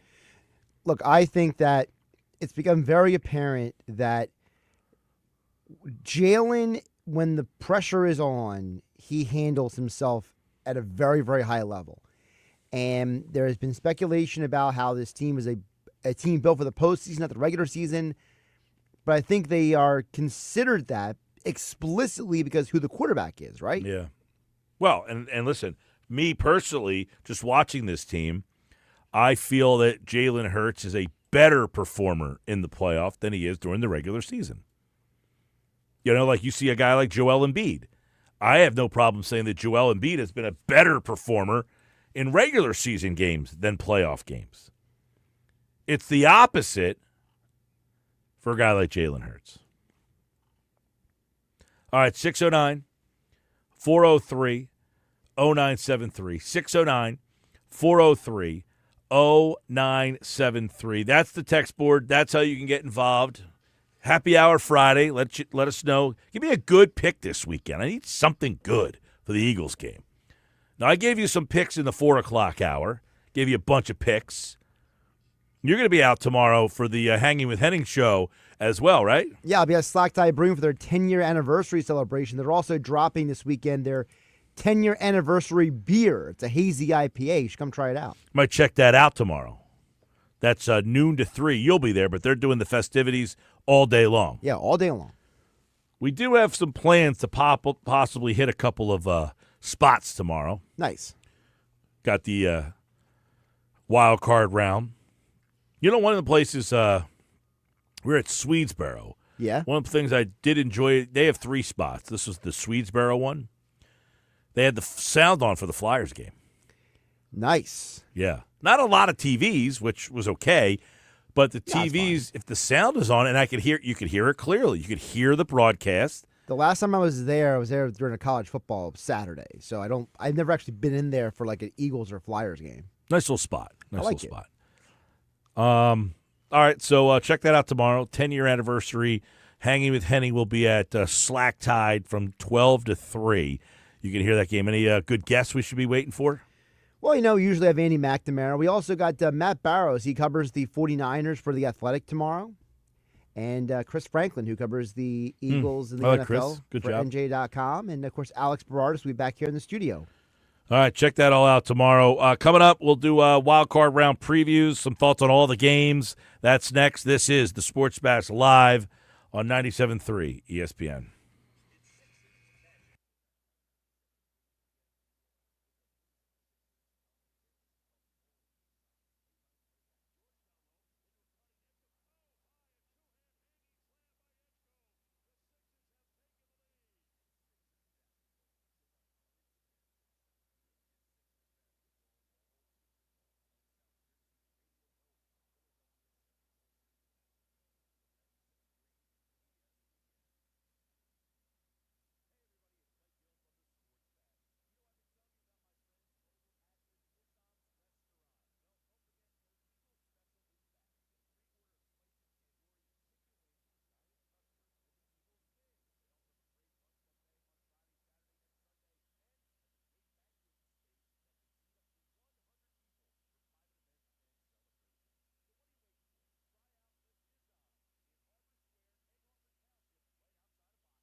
All right, 5:30 on a Friday night, Sports Bash Live, 97.3 ESPN, the 97.3 ESPN free mobile app.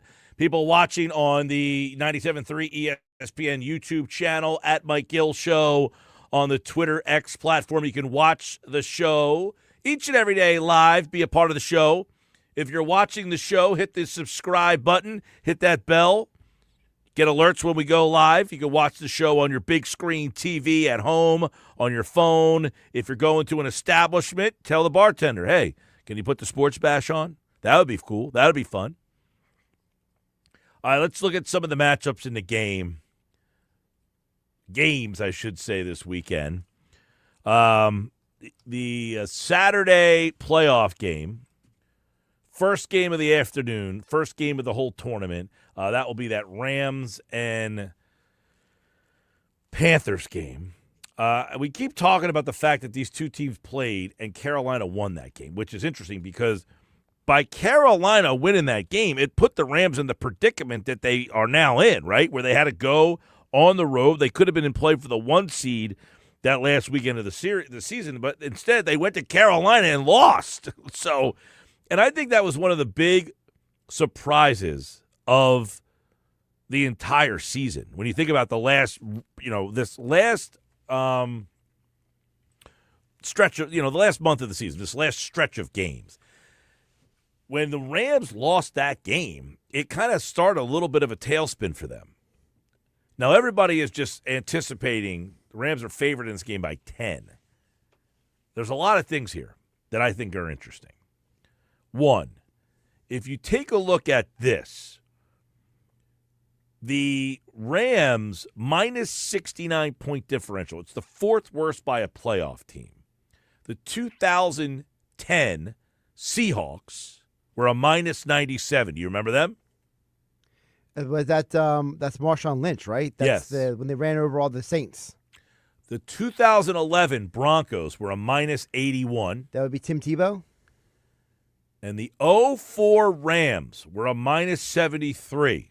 Mark Bolger, Torrey Holt, and Steven Jackson. I'm not collaborating any of this. I'm just agreeing. agreeing. You're supposed to be having fun. I don't know the answer. You could be right. You could be wrong. I don't have the answer. But I will tell you this. They all have something in common. They all won their playoff game. We always talk about, well, the team is 8-9. They don't deserve a home game. Well, they get a home game, and usually they win. Yeah, so the 2004 Rams, I got the players correct, by the way. They beat the Seahawks in the first round.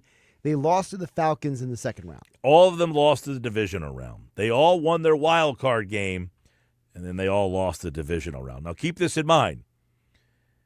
There is a chance that Carolina would have to come to Philadelphia. By the way, 2011 was Tebow time. That was correct. Yeah. They beat the Steelers. It sounded right. I wasn't arguing with you. Okay. I'm just saying I cannot verify. The 2010 team, I'm pretty sure, is Marshawn Lynch.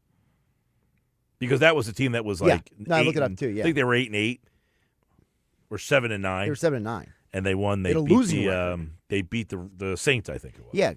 But as you said, these teams, they win the first round. Right. So, my point is, the Panthers are a minus 69.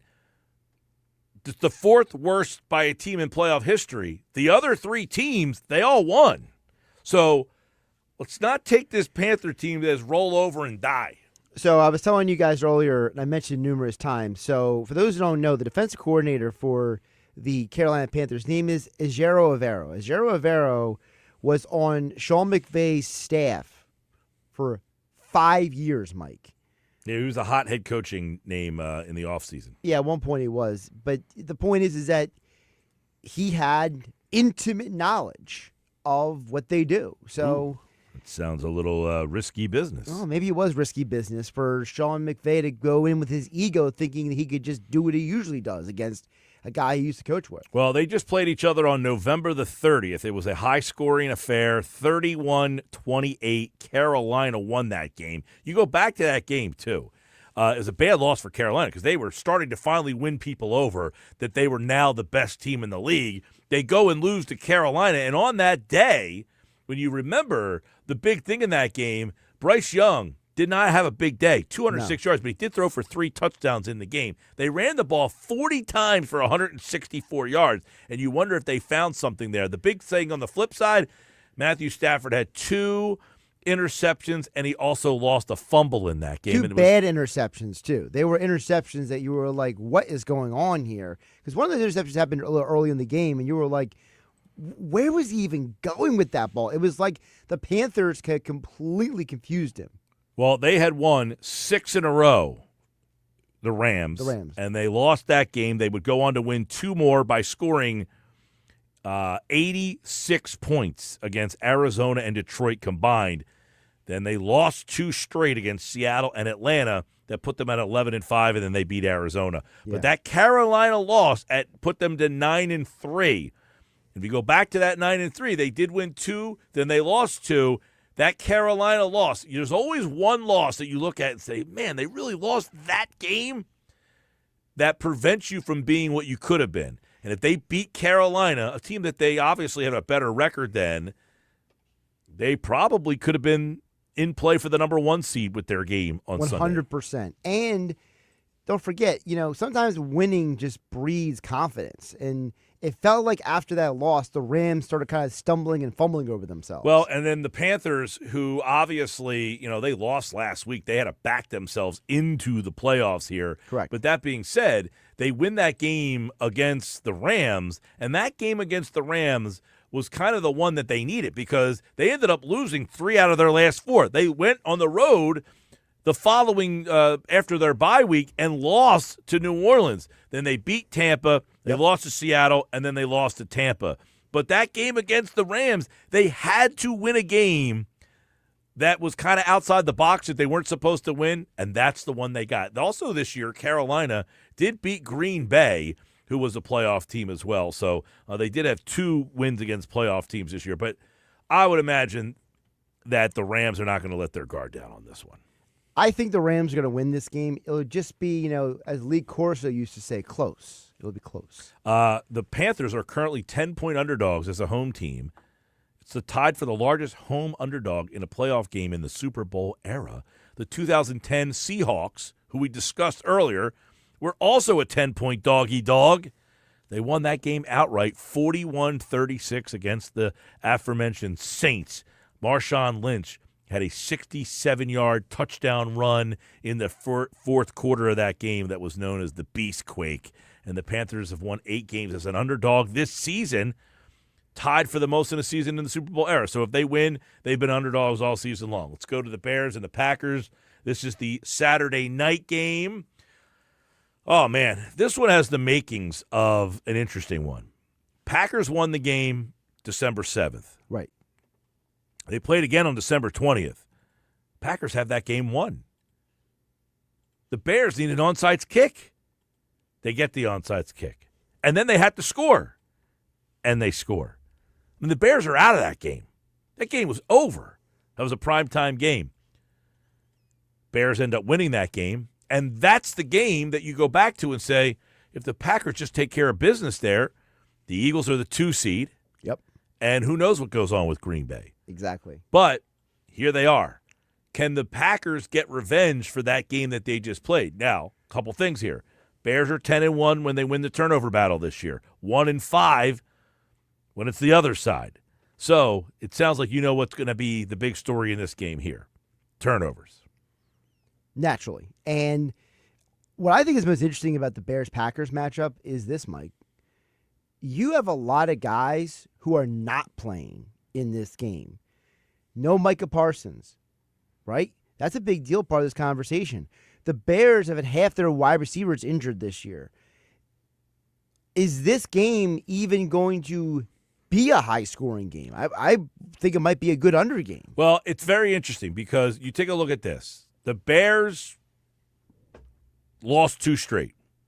They scored 38 points and lost, and then last week they couldn't score and lost. So they've lost in both varieties. I don't know what Bears team we get there. I don't think the Bears know either. I would say this. To me, the Bears were the team, like the those 60-win Atlanta Hawk teams that nobody believed in the playoffs? There was a do remember reason those. why that people didn't believe in them. Yes, there was. Because they valued regular season success because they had to. The Bears couldn't afford to not believe in regular season success because they have no success. They've never been to the playoffs. Ben Johnson has to set the tone. He can't just cruise control it.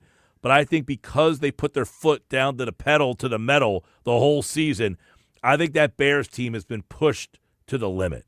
And now they're out of gas. And I think they're out of gas. I like the Packers in that one. All right? Sunday, early game. Jacksonville, Bills. I want to embrace the Bills. I want to see Josh Allen do something here. I think they're running into a buzzsaw situation.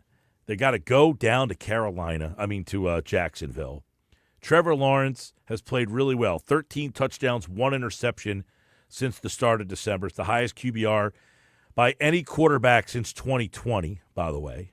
Any quarterback. They got a weapon in the kicker.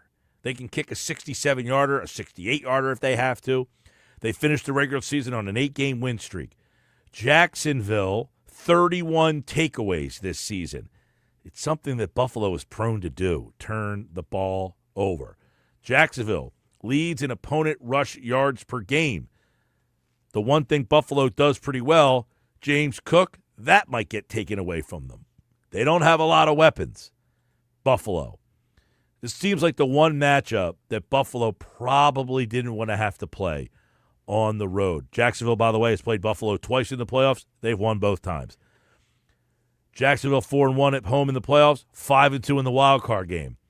A lot of good Jacksonville vibes here. Also, a very would be a frivolous stat if these teams weren't playing each other. Did you know that there's a player on the Jacksonville Jags that has the most sacks of any active player against Josh Allen? Did not. His name is Josh Allen. How about that? Josh Allen Hines. Sacks. Josh Allen. Bills have also lost 8 straight road playoff games. That's not good. I'm going Jacksonville here. I think all this Bills and it's Allen and then I think they get knocked off by Jacksonville. And if that's the case, I think Sean McDermott might be getting his pink slip. You go John Harbaugh if you're Buffalo. I think you have to strongly consider it because I think McDermott he got you to a point.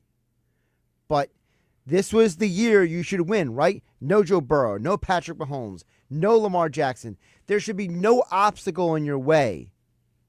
Now, you could always say the GM might be to blame because he didn't build a good enough roster, but still, we know the head coach gets to blame a lot more than he should. All right. By the way, those two teams did not play during the regular season. Not that that really matters all that much. Then, after the Eagles game, right here on 97.3 ESPN, you got the Chargers and you got the Patriots. This one's, I think, a fun one. They did not play during the regular season.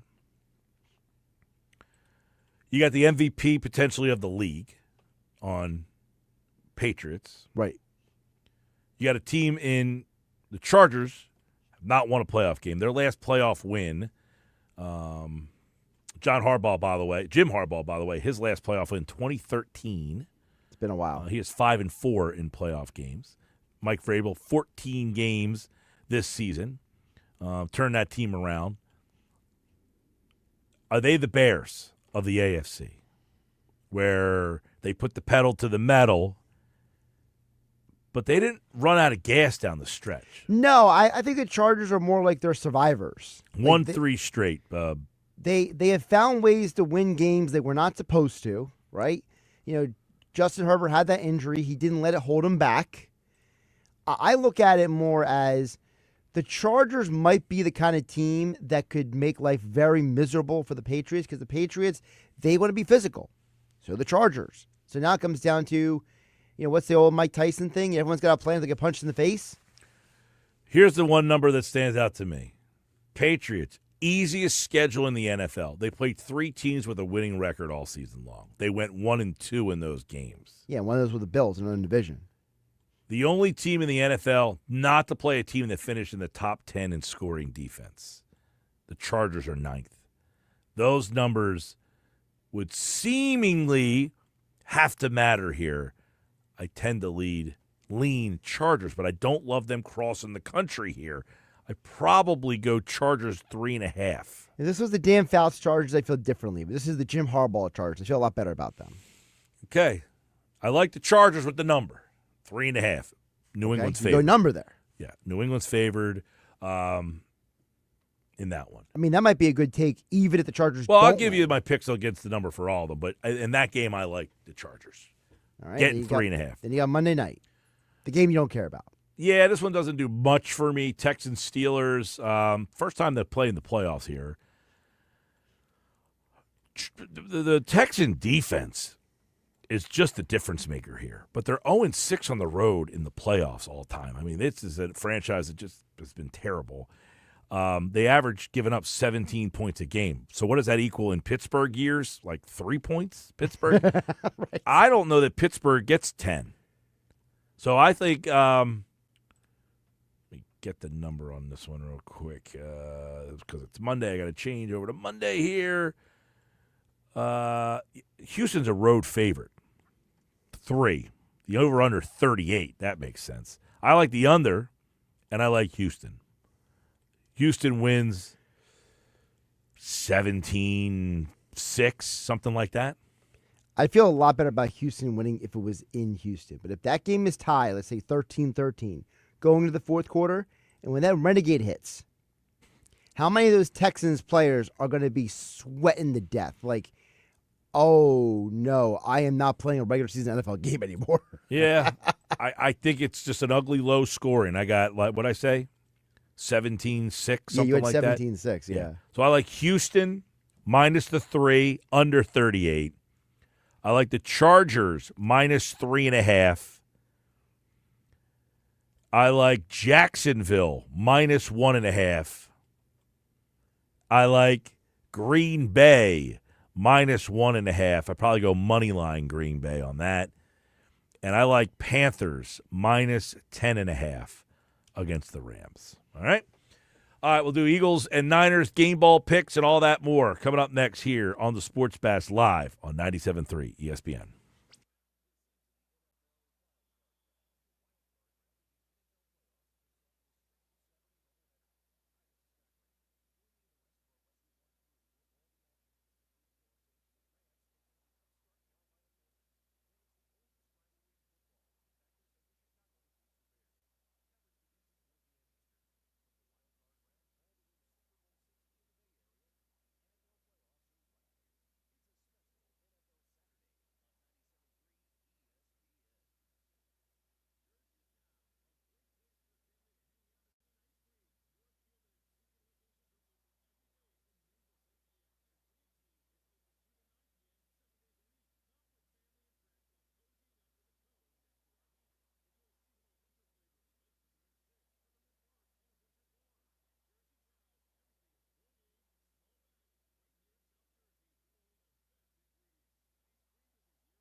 All right, 5:52. Let's get out of here with the picks for the weekend and the game. Eagles 20, Niners 18.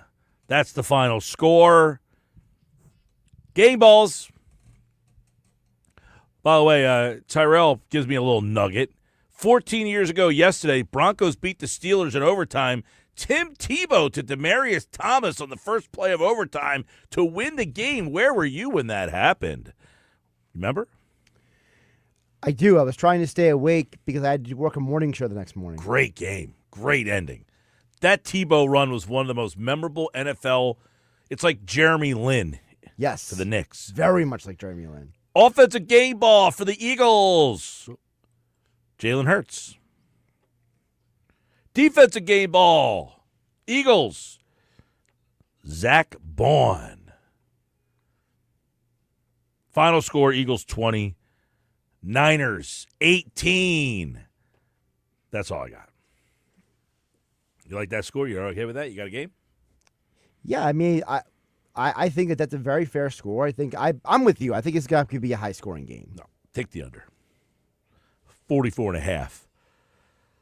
It's right on the precipice. Anything over 44, nail it. 44.5, don't put too much on that. Yeah, if you see somebody out there that's got like a 45 still, grab it while you can. All right, coming up tonight, Sixers Magic. I think the Sixers are fully healthy again. Looks like Joel's going to play. Magic are down a couple guys. Followed by the Peach Bowl on 97.3 ESPN. If you're looking for the Peach Bowl, you're driving around and you want to listen to the football game in its entirety, it will kick off on Rock 104.1 at 7 o'clock coverage. And then after the Sixers game, we'll pick that game up in progress. All the playoff games tomorrow on 97.3 ESPN. Eagles Sunday. Go Birds.